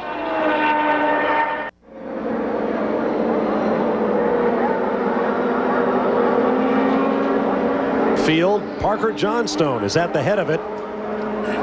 That's Parker moving ahead in the upper line, the high groove, the lead lap cars, as we prepare for a restart this time around. There you see Parker Johnstone, who's had such a fraught season thus far with 2 or 3 big crashes. But They have their car in the lead at the U.S. 500, and here's Jan Bikus. Just a quick update on Parker Johnstone before we go back to green. The crew here, for a few moments anyway, was incensed because they said, why is Moore in front of us? He should have a penalty. They were screaming they wanted to have the lead. And then all of a sudden, all their tempers calmed down. They said, okay, they are going to assess a penalty. Now there's a lot of big smiles down here in the Bricks Comtech team. I'll bet Doug Peterson and Don Erb, who have raced with Parker Johnstone for many, many years in IMSA sports car competition. He is the winningest driver in that series history with 54 total wins. Now they are an IndyCar team. Parker Johnstone leads away as they return to the flag stand where Jim Swintoll waves the green, and Parker Johnstone leads them down into turn one once again. Parker finding himself in familiar territory, obviously leading this event last year before a problem put him out. Probably one of the teams that have done more miles of testing here at Michigan last year, a combination of this year, than anybody else. Michigan is a place that has produced a number of first-time winners over the year. Emerson Fittipaldi, his first win came in a 500-miler here back in 1985. Who is this? Scott Goodyear, I believe, also won a 500-miler here for his first IndyCar win. John Paul Jr. back in 1983, and Scott Pruitt last year. A bit of shuffling now. Parker Johnstone followed by Ribeiro, Brian Herta. Brian's been a little bit quiet after a couple of problems about mid-race, but he's just sitting there, always ready to pounce. Good look at the Shell Reynard Mercedes-Benz on Goodyear tires for Bobby Rahal and David Letterman's team. Going up high. The cars exit turn 4 very high, right up by the wall before diving down across the banked start-finish straightaway. We might even call it a dog leg, as we often see in tri-ovals elsewhere in the country. Now on the back stretch, the two Ganassi cars. Vassar and Zanardi now shown in 4th and 5th positions following those somewhat balky pit stops they just experienced. Vassar having a peek on the underside of Herta, and a great run for both the target cars here. Zanardi trying to get somewhere in the center. Now he's going to take the low line.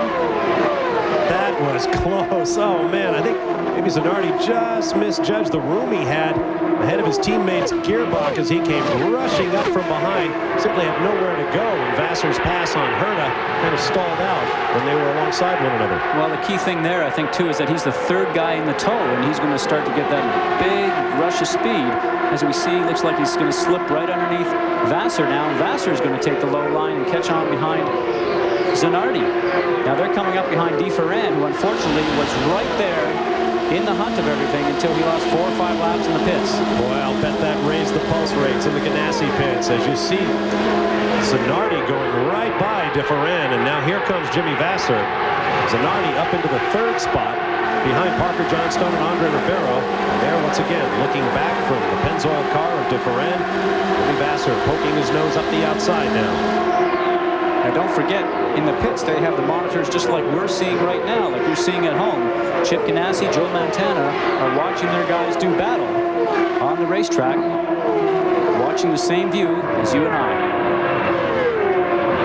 Vassar completes the pass. Meanwhile, there is Ribeiro with the bright day-glow yellow nose, and Zanardi now taking a shot at him. Tremendous speed from these Reynard Honda Firestone combinations for Chip Ganassi's team, Zanardi and Vassar. And we saw there, look how low those guys are going. They're down below the white line. That is pretty impressive. You think the lower that you go, the more G's you're going to put on the car. The grip that these cars are making with the downforce, also with the Firestone tires, is incredible.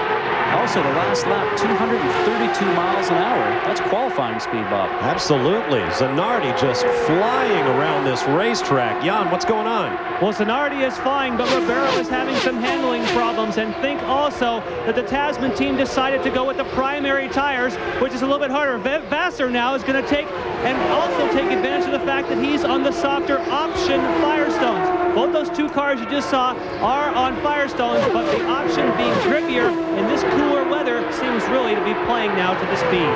And I think that's the key element, on is the cooler weather. It's like 5:30 in the afternoon right now, and the temperature's probably going down a little bit. You can see people in the stands starting to put jackets on. The key thing, if you're on those optional tires, is probably what you want right now. And we've got an engine smoking. It looks like one of the target cars. Zanardi has lost the engine.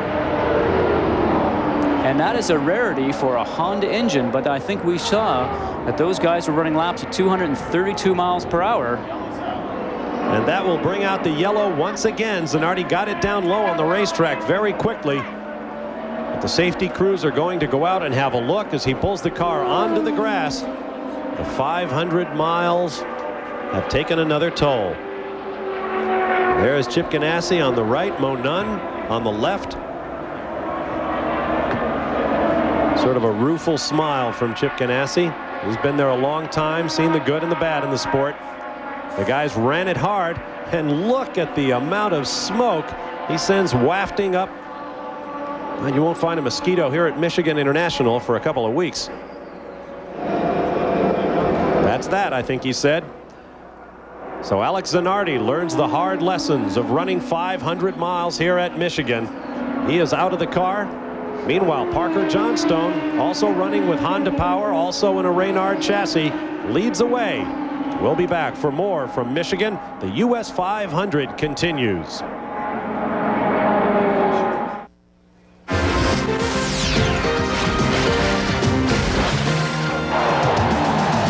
Coming up tonight on ESPN, our Sunday night game of the week. Doc Gooden, who has come back to form in the major leagues, going up against Ken Griffey and the Seattle Mariners. Sunday night game of the week at 8 p.m. Eastern Time. The Yanks and the Mariners from the Kingdome in Seattle. Back at Michigan, Bob Varsha along with Scott Goodyear. We are under a yellow flag, and here is why. The red car second in line, Sandro Zanardi, had a Honda engine let go in a very big way. And that's very surprising because Honda's really been on the forefront of not only the horsepower but the longevity, being able to run many miles at high speeds. But I think, as we heard about before, 232 miles an hour for those last few laps. Probably a little bit quick here with too many more miles to go. What's it like to be coming up behind an engine explosion like that? There you see it up ahead of Christian Fittipaldi, and watch how the haze lingers.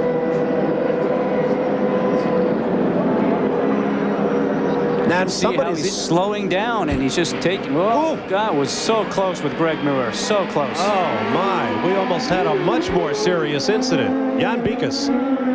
Chip Ganassi was one of those that had the opportunity, unfortunately for you, to see all that smoke as it went by. Any indication from anyone that there was a problem prior to that? Well, we did have an indication, Jan. The problem was we had about a 3-second notice that we lost oil pressure, and I mean, there was nothing you could do about it.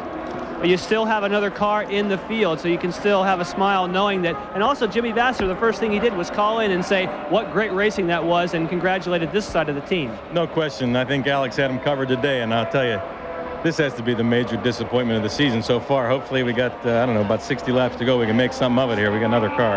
All right, Jimmy Vasser seems almost as fast. We'll see what he can salvage for this man, Chip Ganassi.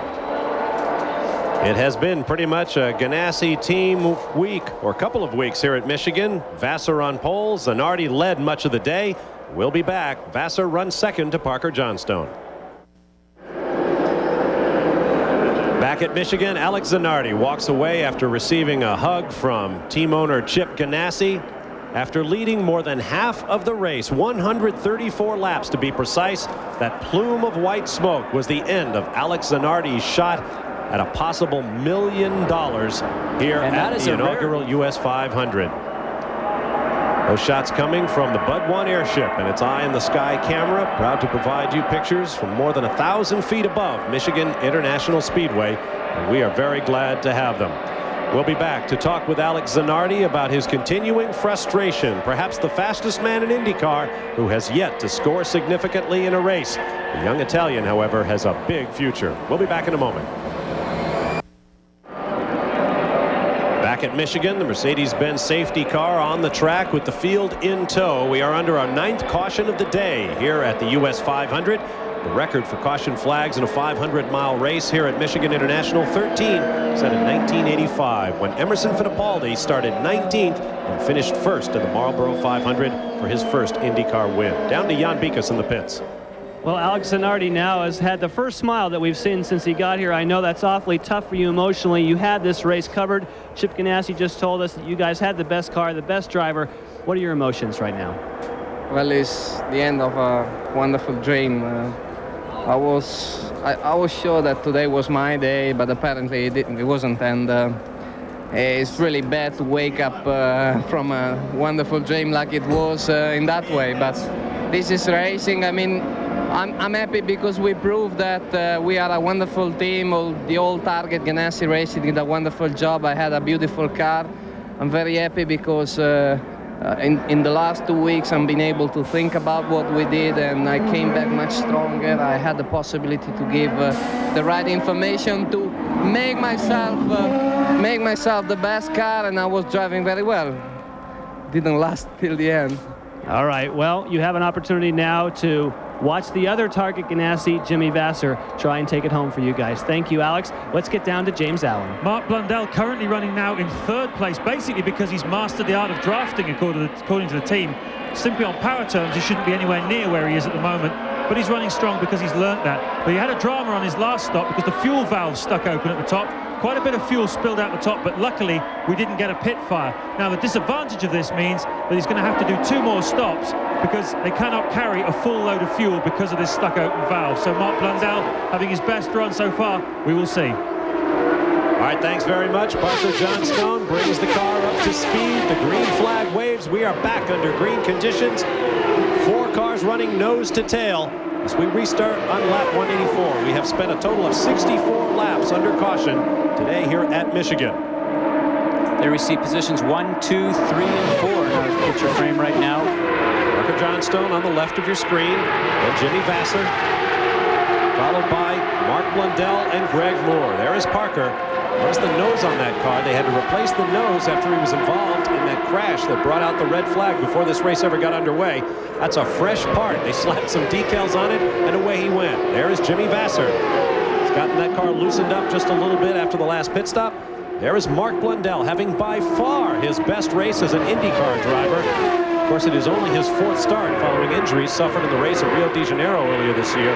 His best finish thus far, 17th in the season opener at the Dade County Homestead Motorsports Complex near Miami, Florida. And his teammates actually currently running 5th, so Pac West having a great day, 3rd and 5th so far, with about 75 laps left to go. And a little wiggle we saw coming out of Gujamin. I think there's a bit of a bump coming off that corner because I've seen cars wiggle there before. Vasser on the left, followed by Blundell. Got Honda power plant 1st and 2nd. Ford XB in 3rd, Mercedes in 4th, and another XB in 5th.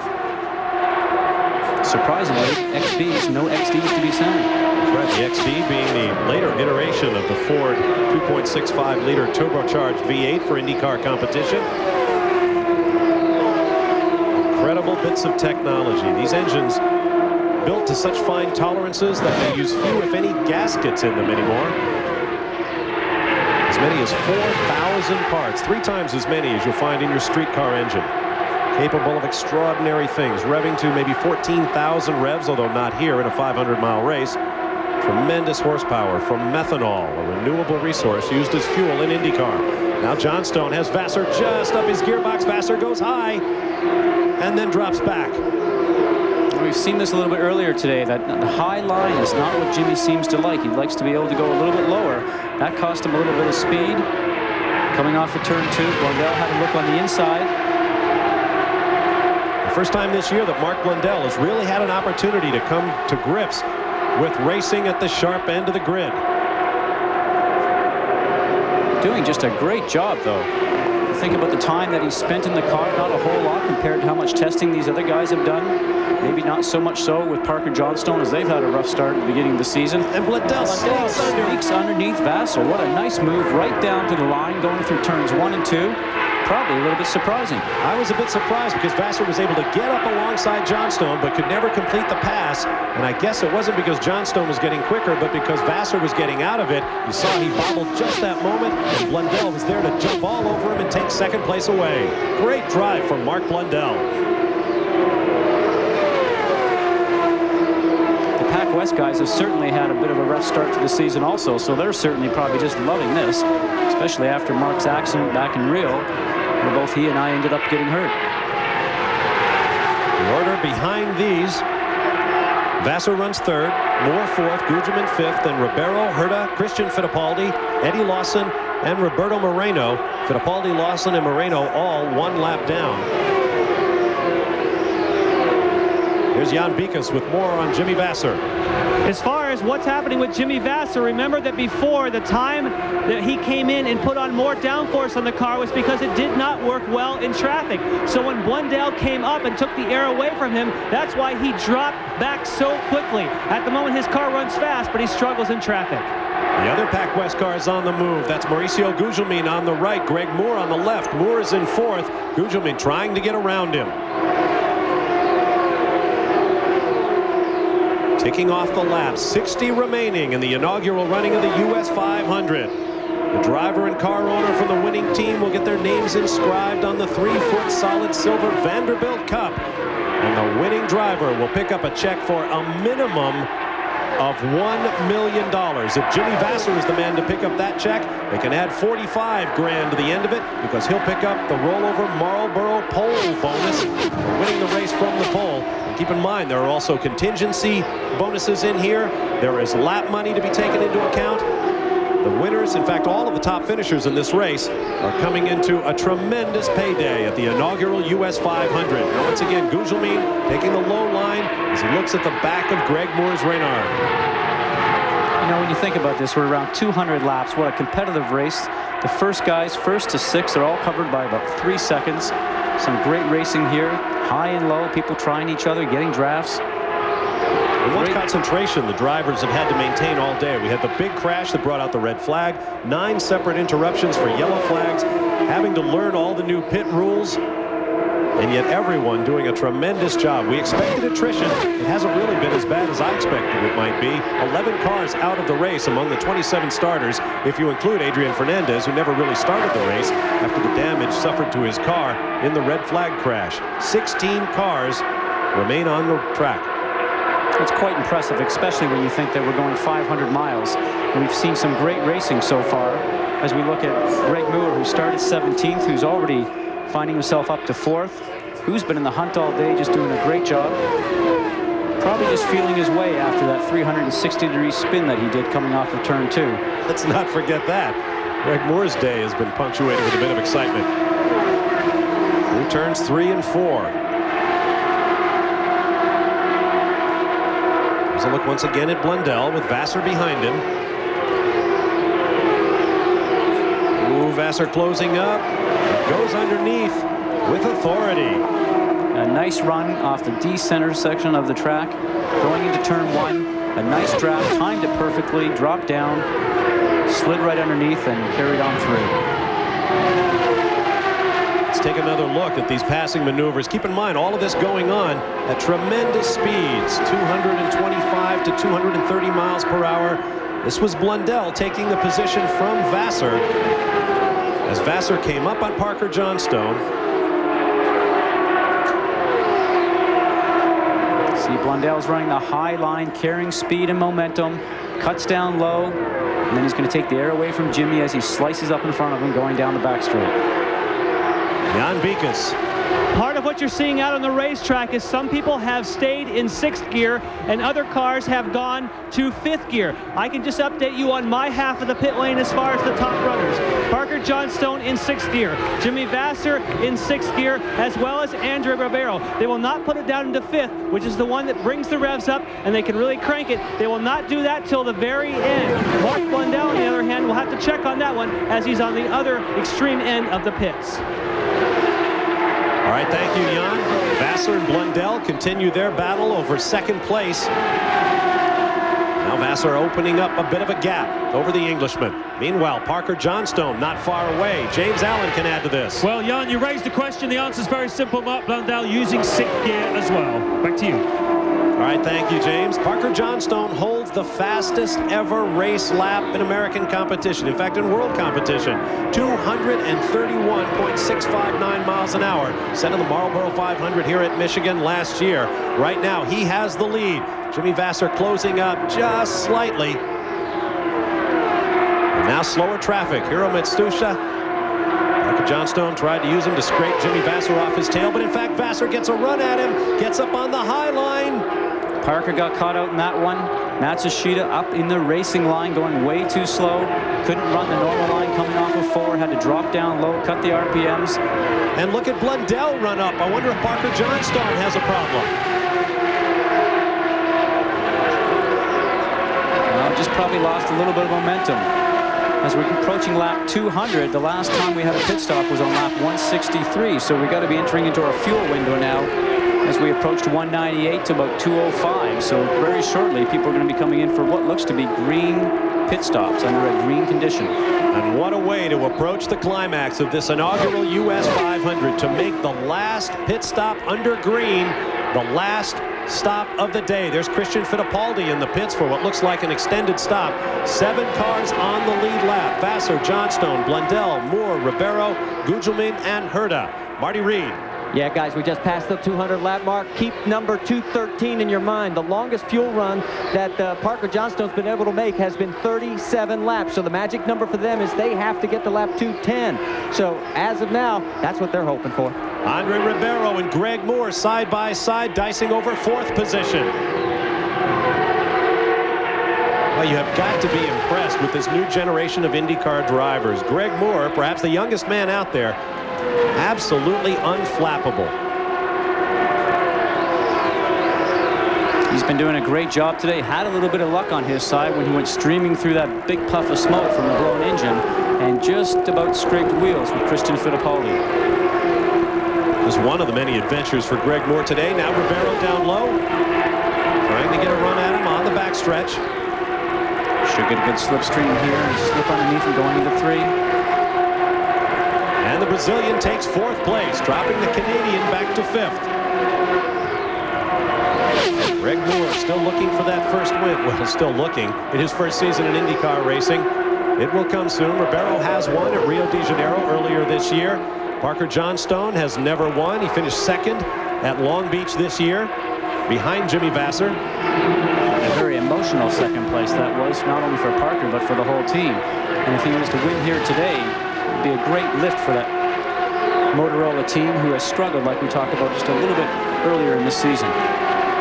That's a good look at Greg Moore, who swept the table, or at least virtually did, in Indy Lights competition a year ago, winning 10 races, as I recall, running away with the championship. Absolutely bulletproof on the racetrack, virtually everywhere the series went. Now there's Jimmy Vasser, the race leader, with the possibility of adding $45,000 to the race winner's $1 million minimum.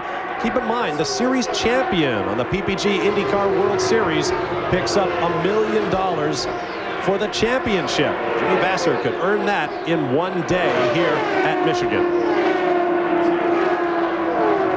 Vasser, who's leading the points, is on his way to maybe collecting a $2 million as the points leader towards the end of the season. He just have a high total of income for the year, probably more than he's made so far in all the other years combined.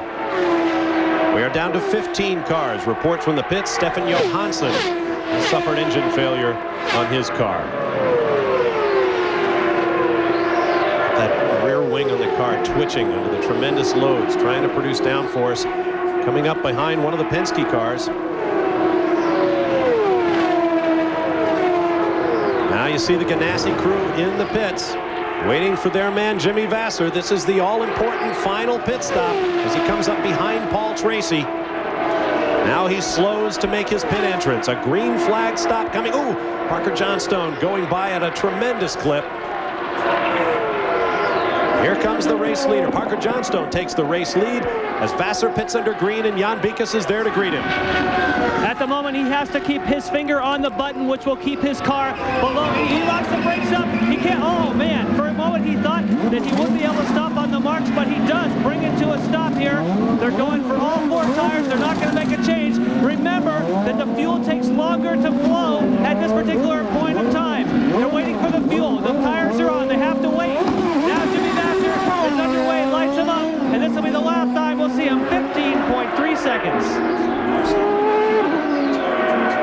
You You saw Mark Blundell go by, and there's Parker Johnstone. Could he be out of fuel? Could be very, very close. We haven't seen a puff of smoke or anything come from the back of the car, but we talked about the last time that he was in the pit, was back in lap 163, maybe just trying to stretch it a bit too far.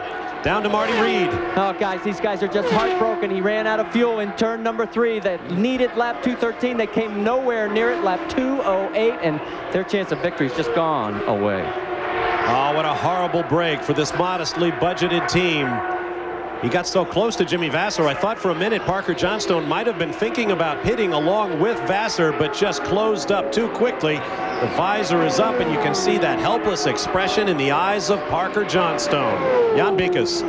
There was some radio communication with Parker Johnstone under the last yellow. Parker called in and said, I think we need to save fuel. Should I be doing some drafting? They said, Parker, don't worry about that. Let us figure out the fuel. They said, you drive the car. We'll work on the fuel strategy. Sounds like Parker should have really listened to his own advice. Let's get down pit road. He pulls up behind the safety vehicle. Let's get down to James Allen. Well, the story of Pac West, as we said before, is a story of great teamwork, great pit stops. They came in, Blundell looked very relaxed, took on fuel, and now with this Johnstone incident, they thought with the yellow flag initially that they would take P1, but now they've decided they're going to come back and they're going to risk it. They're going to put some more fuel in, and we'll update you on what that strategy will mean. Our 10th yellow flag of the day waves down to Marty Reed. Guys, this could be the biggest break of the day for Andre Ribeiro. They now will be able to make this in one more stop, and they'll be able to make the stop under yellow. Could be a great shootout now to the check. Now keep in mind, under the new pit rules, we will line the cars up, and all of the lead lap cars will be nose to tail when we return to Michigan. There is Jimmy Vasser. His service is complete. Andre Ribeiro and Greg Moore. Ribeiro, the race leader at this point. Greg Moore runs second. There is going to be an absolutely outstanding finish to the inaugural U.S. 500, and it's not far away. Stay with us. Back at Michigan, Mark Blundell, who has had such an exceptional race, brings his Reynard Ford Cosworth into the pits, and the crew goes to work. We are under a yellow flag, the 10th of the day, but time is everything, and he stalls the car. You see a crewman reach for the starting mechanism at the back and put it into the back of the gearbox. Oh, and he almost pulled away from it. Oh, this is costly. And what a ill feeling. We've all done this, and your stomach just goes with a big lump. Seconds mean everything. Down to James Allen. Absolute heartbreak in the Mark Blundell pit. He lost at least 20 seconds when he stalled on that last time, and the reason he came in, just to remind you, was because he hadn't topped it up because of that problem they've got with the fuel valve. He's now got a full load of gas, but he lost himself quite a bit of time, so it remains to be seen what he's going to be able to do as we get into the closing stages of this race. Back to you. Thanks, James. Mark Blundell back on the racetrack, 7th in order, 1 lap down. We have 4 cars on the lead lap as we prepare for a restart. There's your leader, Andre Ribeiro, with the bright yellow nose on the car. Mauricio Gugelmin runs second behind him, followed by Greg Moore and Brian Herta, the only other cars on the lead lap. The drivers now being shown the crossed flags, which means we will have a start next time by. The double file is now being formed up. Let's get back down to the pit lane and Jan Bikas. Well, there's some big discussions going on down here between IndyCar and Chip Ganassi Racing, and that is because earlier on, Andrew Ribeiro, who got caught by the pace car, you remember, they let him go by and pick up at the tail end of the lead lap. Now this is a similar scenario for Vasser. He's behind the pace car. They want to ask IndyCar to let him pass to rejoin at the back like they did earlier for Andrew Ribeiro. But at the moment, looks like we're getting ready for green. The discussion's still continuing. All right, thank you. There you see the IndyCar official talking to the tower. Ganassi crew awaits the decision. Remains to be seen if they'll give them the start this time by or hold them until we have that decision. There is Steve Horn from Tasman Motorsports. That's Andre Ribeiro's car owner. Lights are still on the safety car.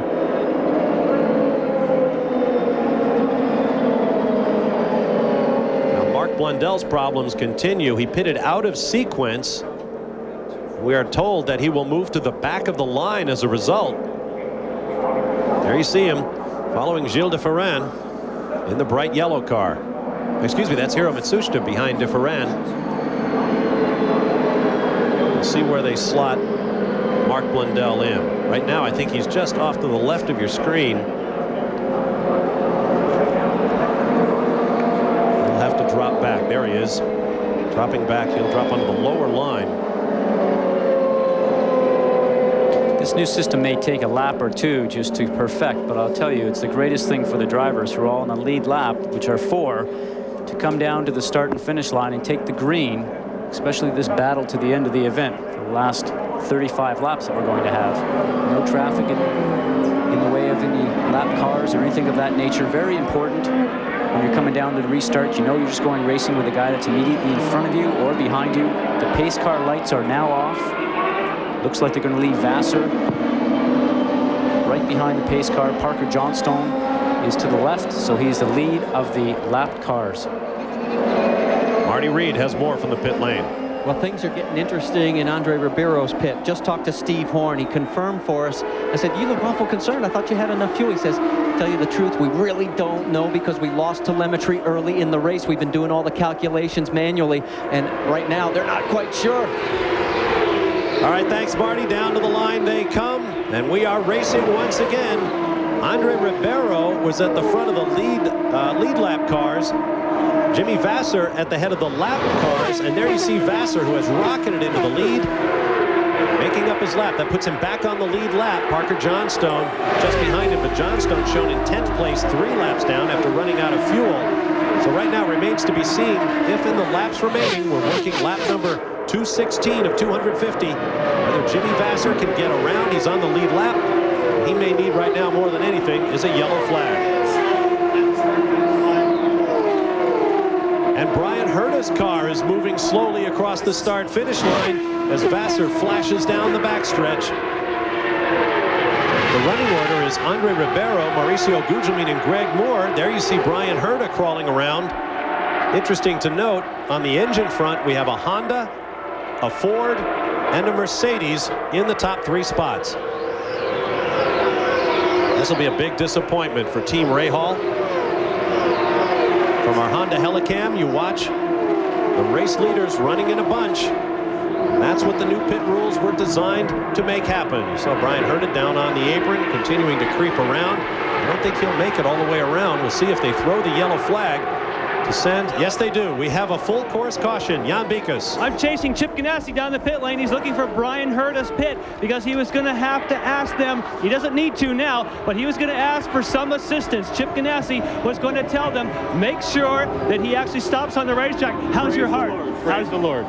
You were going to tell them actually to have him stop it on the racetrack so he could get a yell. Well, why else would you run down to talk to him? I was going to wish him good luck. Well, 2 quick things, guys, that have happened here. Number 1, Tasman gets what they need. They get a yellow to help conserve fuel. Number 2, Vassar gets to come around behind the pack that's now leading and gets back onto the lead lap. So Chip Ganassi gets his wish, even though he was just going to go down and wish them good luck. There you see Herta's car. It'll be towed back to the pits. As the laps continue to run down, we will be back for what should be a most dramatic finish to the first running of the U.S. 500 here in Michigan. Jimmy Vassar's not out of it yet. Stay with us. ESPN Speed World coverage of the inaugural U.S. 500 has been brought to you by Honda, who offers an impressive family of cars, sport utility vehicles, and minivans. By Target. At Target, you can expect more and pay less. And by Texaco Haviland Formula 3 motor oil. Controls volatility and fights vaporization.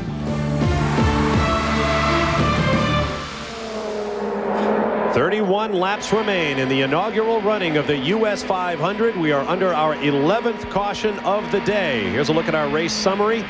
Andre Ribeiro leads. The average speed of the race to date, 153 miles an hour and change, 10 leaders. Cars out of the race continue to mount, but the attrition, as we mentioned before, has not been as stout as we thought originally it might be. Let's get down to Marty Reed in the pit lane. Look at Steve Horn's face if you get a chance. I mean, these guys are really still concerned. What's happened is their telemetry, as we said, was gone, but they have been trying to do it by the calculator, and then the onboard dash is telling them one lap that they've got less fuel pressure, the next lap it's back. They said, Steve asked, I asked him, where are you? He says, we really don't know. He says, we're just going to have to go and hold on tight. Well, Steve Horn has had an interesting experience in 500-mile races, as you well know, Scott Goodyear. That is for sure. After Indianapolis last year and then having an opportunity to win here. Really a young team, although he's been involved in IndyCars for many, many years, back in the Budweiser True Sports days with Bobby Rahal and Scott Pruitt, and went off and started running the Indy Lights series, and I think they just about dominated that series for a couple of years. So we're coming back to green. The 4 cars in the high groove. Andre Ribeiro, Mauricio Gugelmin, Greg Moore, and Jimmy Vasser. We saw Vasser go by the pace cars who went to commercial. He's been sent all the way around to get him on the tail of the lead lap, and now we come down to the green, and Gugelmin makes his move to the inside of Ribeiro, but there's just too much traffic. Keep in mind, those cars on the low line can blend into the toe. Parker Johnstone has made up a lap. He runs at the head of the queue, followed by Ribeiro with a bright yellow nose on the car. There's Greg Moore, the blue and white player's car. Greg seems like he slipped by Gugelmin on that last restart, down through turns 1 and 2 with that big gaggle of traffic that they had there. 30 laps for $1 million is Andre Ribeiro, who was beside himself on the podium at Rio earlier this year when he won the debut race in Rio de Janeiro for the IndyCars. Fellow Brazilian Mauricio Gugelmin just behind. What will Andre Ribeiro do if someone hands him a check for $1 million U.S.? Lots of slower traffic mixed up with the race leaders at this point. Gugelmin closed up on Moore, but now Moore drives away just that little bit. All of this dueling going on at 200 and high 20 miles per hour. Jimmy Vasser now closes up, looking for third place from Gugelmin. A couple of things are going on here. Ribeiro wants to run as fast as possible to keep in front of the guys that are behind him, but almost go as slow as possible because he needs to conserve fuel. He wants to run that car in 6th gear and top gear, keep the revs low, keep the fuel consumption low. At the same time, he wants to try and draw away if that's at all possible. I say slower cars. Actually, a lot of these guys circulating at competitive speeds, they just happen to be 1 or more laps down. Our top 4 cars covered by less than 1.5 seconds. Marty Reed. Oh, and Greg Moore loses an engine. The second place car of Greg Moore loses an engine in the biggest possible way. He kept it under control. Did a great job. He set a back end, squirming the car, just almost getting the oil in the tires, I'm sure. 225 miles an hour. You saw the back end of the car doing small fishtails, and he hung on. Didn't go high, didn't go low, kept it in the center of the track. Did a nice job of bringing it down onto the apron. 230 miles an hour was the last lap speed for Greg Moore. We saw that before when Alex Zanardi lost his Honda after a lap in the 233 range. This is our 12th yellow. We are 1 away from the record for a 500-mile race here at Michigan, and not one person has left the grandstand, as best I can tell. They know this finish is going to be a classic. The folks are on their feet. This is going to be a shootout. The smoke still rests on the backstretch from Greg Moore's Mercedes-Benz engine, paying the ultimate price. There you see it. Greg Moore climbs out. James Allen. With Tony Brunetti, the team manager, Greg Moore's team manager. Apparently over the radio he said it was too bad. This was our race. Your feelings? Yeah, for sure. That's exactly what he said.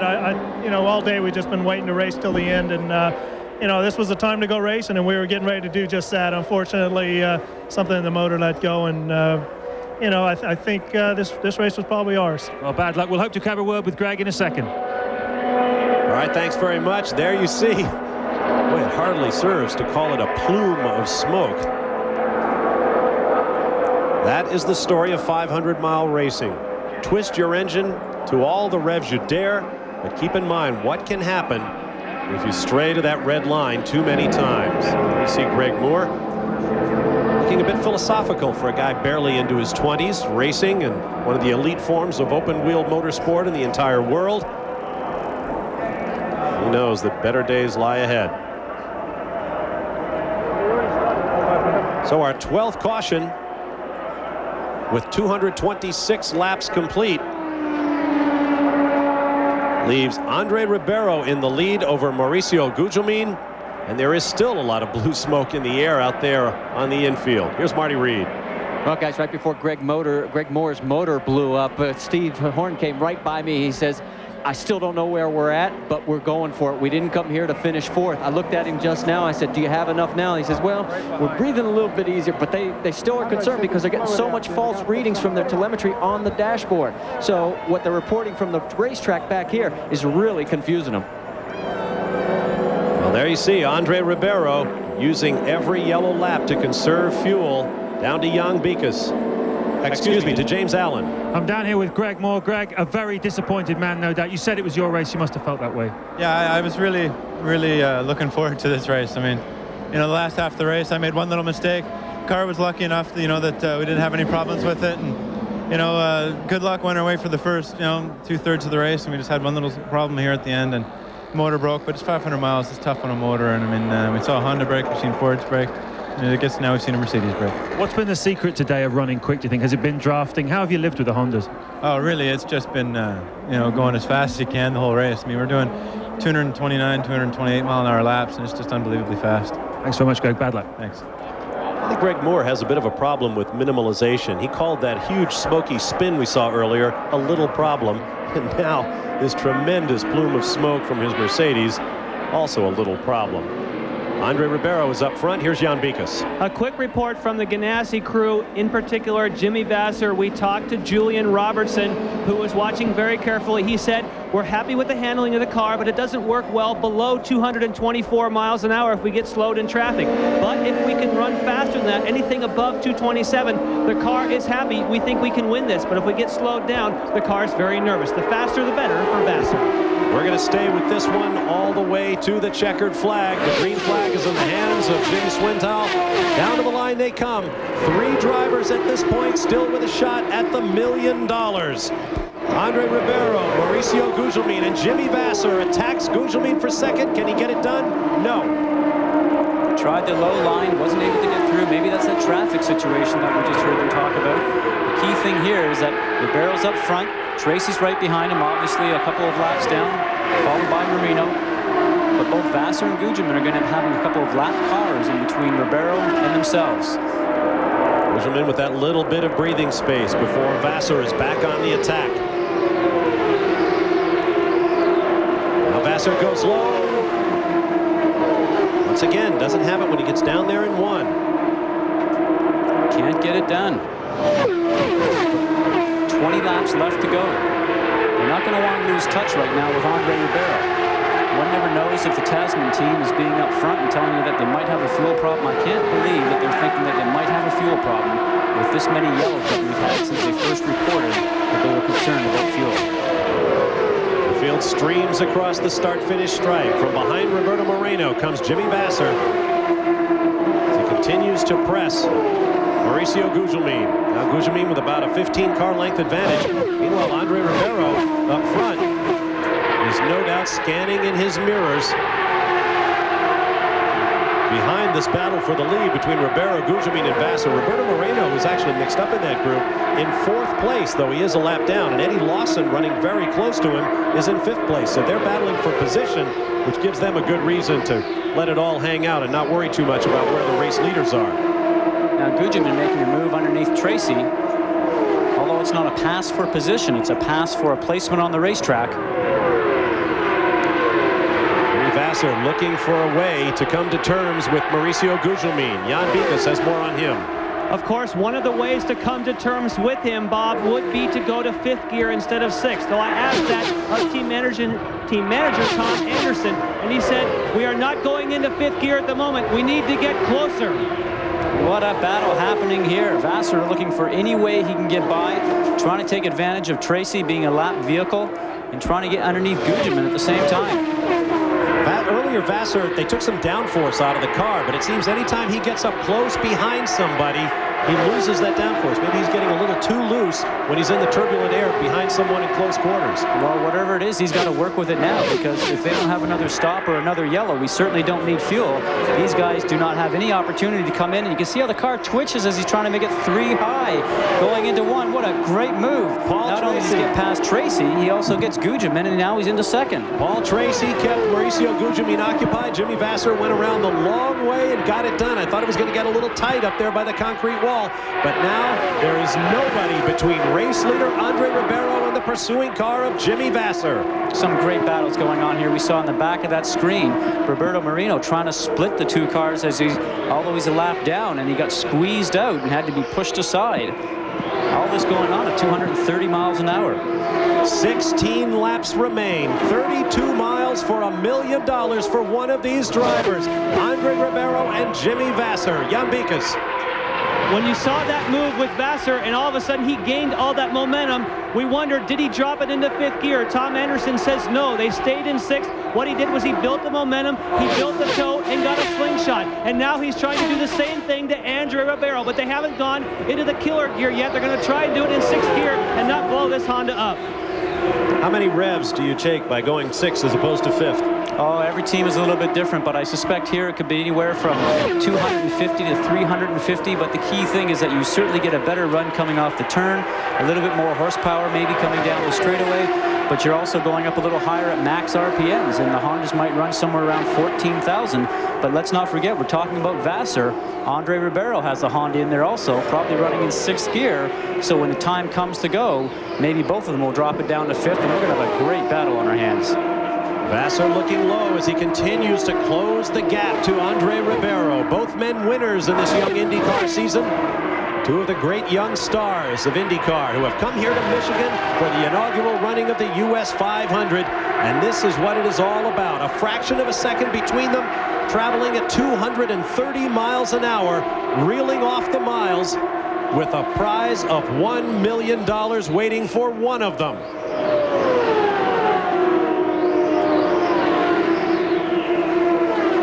And the tension along the pit wall can almost be felt as their teams watch their guys go.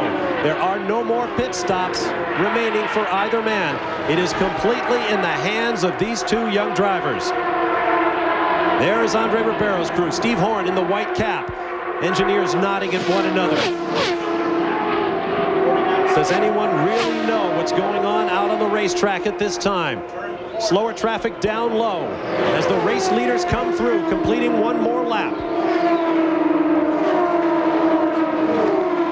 Nice clean racetrack, no traffic in front. Great opportunity to go racing. Both these guys just starting to play games. Andre's looking and seeing, maybe is he in 5th, is he in 6th, has to go through the thinking process. Obviously worried about fuel, we're told.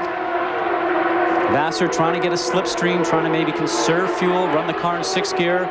Parker Johnstone's coming in, looking at the back of the car, a little bit of smoke, steering wheel coming off. It looks like Parker's day is done. And Vasser tried down low, but didn't get the job done. Andre being able to run the car right in the middle of the track. Parker Johnstone retires from 8th position. Jimmy Vasser, you can almost see it with his head down, reeling off laps, approaching 230 miles per hour. Now the chess game gets serious. Where will he approach? Where will he try to make the pass? Vasser down low, but Ribeiro runs well up high. We're going to have a black flag for Christian Fittipaldi, who is apparently leaking some kind of fluid. 10 laps to go, 20 miles. As we see Christian Fittipaldi running low in the group. He's been doing that for about the last 10 or 15 laps. Probably just trying to collect some points. Vasser getting a good toe off of Ribeiro. And problems. Ribeiro's got problems. He dives for the pit lane. Something has gone wrong in the young Brazilian's car. Jimmy Vasser is all alone up front down to Marty Reed.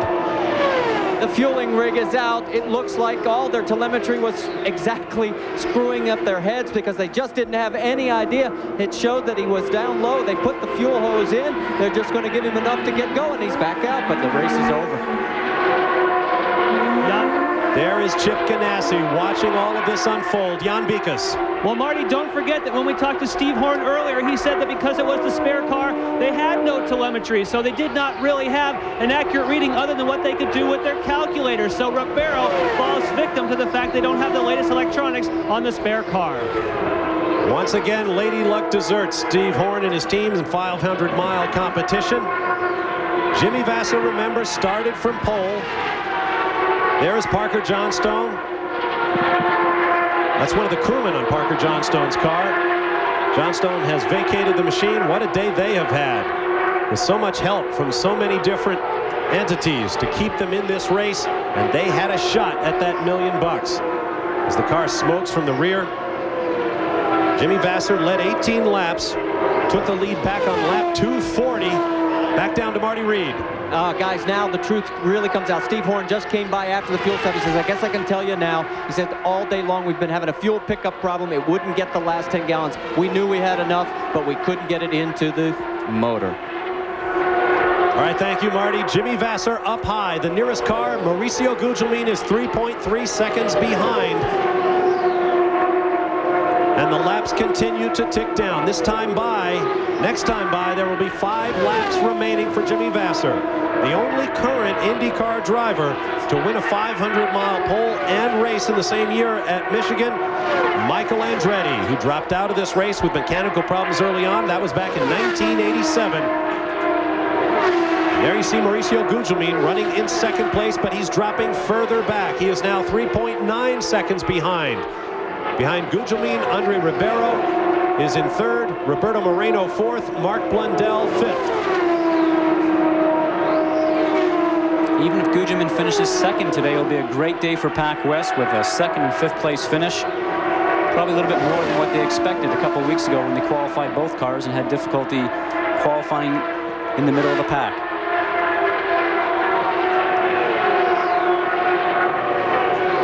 As you take a look at the running order, the story right now is all Jimmy Vasser. If he can win it, and he is just 4 laps from the checkered flag, he will pick up his 4th victory of the year. If the race were to end right now, he would have 94 points in the championship.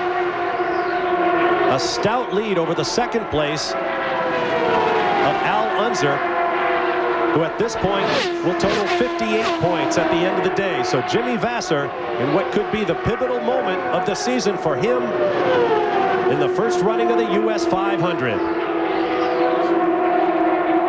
If Jimmy wins, this will certainly be a clean sweep with $100,000 that we talked about for the pole position earlier on with a Marlboro Award. He'll pick up $45,000 extra from winning the race from a pole, and obviously the $1 million in the Vanderbilt Trophy. Couldn't ask for anything better in the month of May. After qualifying, he said he was going to go out and buy Mom a new car. Right now, he could buy her a fleet of cars. The way things are going for Jimmy Vasser. 2 laps remaining, 4 miles to go. For the driver from San Francisco, California, who has spent most of his life racing one thing or another. He was a legend for his tenacity and achievement in the Toyota Atlantic Series. He has made his way to IndyCars. His former car owner, Jim Hayhoe, went to Chip Ganassi and said, you've got to give this guy a shot. Ganassi put him on his team, and look what Jimmy Vasser has done. White flag for Jimmy Vasser. He goes by Andre Ribeiro, who was so much of a part of this race in the closing laps. Now on the backstretch. And now he'll be listening to that Honda motor, watching his Firestone tires. Once again, that little twitch on the backstretch that we've been watching all day. Onto the high banks, past the pit end, and the crowd comes to its feet as checkers and American flags wave for the winner of the inaugural U.S. 500, Jimmy Vasser. Here comes Mauricio Gugelmin, who will come home in second. The idea for waving the checker and American flags came to IndyCar from 6-year-old Jonathan Block of Allentown, Pennsylvania. There you go, Jonathan. As Chip Ganassi congratulates his crew. Let's get down to Marty Reed. I'll tell you what, I don't think I've ever seen you jump that high. Oh, man, I'll tell you what. With Alex, the job he did today, Jimmy, the job he's doing, all year, the team, those guys came out, the team is the best. My team's the best. They came out with their spare car and won the race. They're the greatest. They're heading for victory lane, guys. Well, every race goes into the record books, but it's the rare race that provides history, and we have seen it today. The inaugural running of the U.S. 500 produces victory for Jimmy Vasser, the Vanderbilt Cup, and a check for $1 million. We'll be back. Welcome back to Michigan International Speedway. There are some days when Mother Nature gets you in a headlock and just won't let you go. There is Jimmy Vasser in victory lane. Here is how his day began at the inaugural U.S. 500. Jimmy Vasser was on pole as the race came down to the start. to the green flag before the race ever began. He made contact with Adrian Fernandez, and Jimmy Vasser found himself hard into the trackside wall. The race was red flagged. Vasser hopped into his backup car. Throughout the day, he battled his way back to the front of this field. And after 250 hard laps of racing, Jimmy Vasser finds himself in victory lane, the winner of the inaugural U.S. 500. His name will be inscribed on the Vanderbilt Cup, and he will accept a check for $1 million, the winner's share of a purse in excess of $3.5 million. An astonishing way to begin the day, but it ended in the best way possible for Jimmy Vasser and the Target Ganassi team. Here's Jan Bikas. Well, the biggest beating that Jimmy Vasser took today was not in the race car for 500 miles. It was by your crew when you got out. These guys just start beating you up when you got out. Beat me up, but I got some sore knees from that start deal. I don't know what happened there. I mean, I was just holding my line coming down. Somebody hit me in the back, and it's amazing to run the spare car like this. It's definitely not as quick as our primary, and we were struggling with it all day long. And that's all credit to the Target Chip Ganassi team. And my heart goes out to Alex, my teammate, who was really hooked up and running well. But, you know, we won. We still won as a team, and the team really won this race today, all the hard work we did. And I'd like to thank Chip and Bob from Target here. It's great. Who needs milk? But tell me, though, when that crash happened, did you ever think in your wildest dreams you'd be standing here in Victory Circle? Well, we pit under the green on our last stop, and we went a lap down, and I was just really bummed out about that. But then, you know, good fortune. It seems like we've been getting it all season long, you know, and we were able to come back around. And I knew with 30 laps to go, we had a good car, and I could, you know, Ribeiro, I was just sizing him up, and I don't know what happened to him there. He really slowed down, but I think we were going to get him anyway. But, you know, all credit to the Target Chip Ganassi team to put the spare car on the grid and go out and win. That was great. Jimmy Vasser, he wins $1 million. But what I want to know, I wonder if he's going to share any of that $1 million with Brian Herta that brought out that yellow flag. Let's get up to James Allen. Well, equal scenes of joy here at Pac West. Mauricio Gugelmin, a fantastic second place and a great run today. Well, we're talking in the beginning. The crew did a fantastic job. The Hollywood Pac West team put the car together. After that crash was unbelievable. And we had to chase the car early on to get a good balance. Was pushing too much. We adjusted the car, and in the end was perfect. Lacking a little bit of horsepower, but the crew really deserve it. I just drove what they gave me. And Bob, they were only using a Ford XB engine. How about that? Back to you. Well, I guess that just proves that engine power isn't absolutely everything. Let's take a look at the final results of the inaugural U.S. 500 as the celebrations continue down in Victory Lane. Jimmy Vasser wins 4 of the first 6 races of the year. First man since Johnny Rutherford in 1980 to do that. 7th through 12th, Paul Tracy, Al Unser Jr., who remains second in the points chase. There you see the rest of the standings. Greg Moore, what a day he had, threatened for victory, a big spin, and finally the engine let go. An extraordinary day for everyone involved. We knew it would be dramatic, but we could not have possibly known how dramatic this day would be. Jimmy Vasser remains the man to beat in IndyCar. Here's a look at the point standings. Vasser now with a 36-point lead over Al Unser Jr., Scott Pruitt in 3rd, followed by Andre Ribeiro, Gilles de Ferran, and Greg Moore. It's going to be a great season of IndyCar racing. Let's get down to Marty Reed. In the history of the first U.S. 500, you're going to be in the record books as far as putting on a great show. Andre Ribeiro, 4th place, but your thoughts on this run? You came back so strong there. Well, the car was definitely very good. The team made a fantastic job. Thank you very much to all the guys. But unfortunately, we had a problem with the fuel pickup, and we had to do one extra pit stop, and on the last 2 laps, we were having a big misfire because of the fuel. I'll tell you what, though, guys, they love him in this camp, don't you? All right, well done, Andre Ribeiro. A little bit of disappointment, perhaps, at coming up slightly short. On June 2nd, the IndyCar Series will continue on ABC Sports with the Miller 200 from West Allis, Wisconsin. Coming up next on ESPN, Thrills and Spills 95, to be followed by SportsCenter with all the news of a very busy day in sports, particularly motorsports. Final thoughts, Scott Goodyear? Well, I think it was a great race, a great run, and we really thought Honda was going to be in the winner's circle at the end of the day. But there is lots of things that went on throughout the day, and obviously the start at the beginning was something we didn't expect. The teams did a great job, got all the cars out there. We had a great day of racing. Don't forget RPM at midnight tonight Eastern Time for highlights of this race, the Indy 500 and the Coca-Cola 600 from Charlotte. I want to thank Scott Goodyear for making my rookie race here at Michigan a great one. For Scott Goodyear, James Allen, Marty Reed, Jan Bikas, I'm Bob Varsha. Thanks for being with us. A great day here in Michigan. Congratulations to Jimmy Vasser. So long from Michigan International Speedway.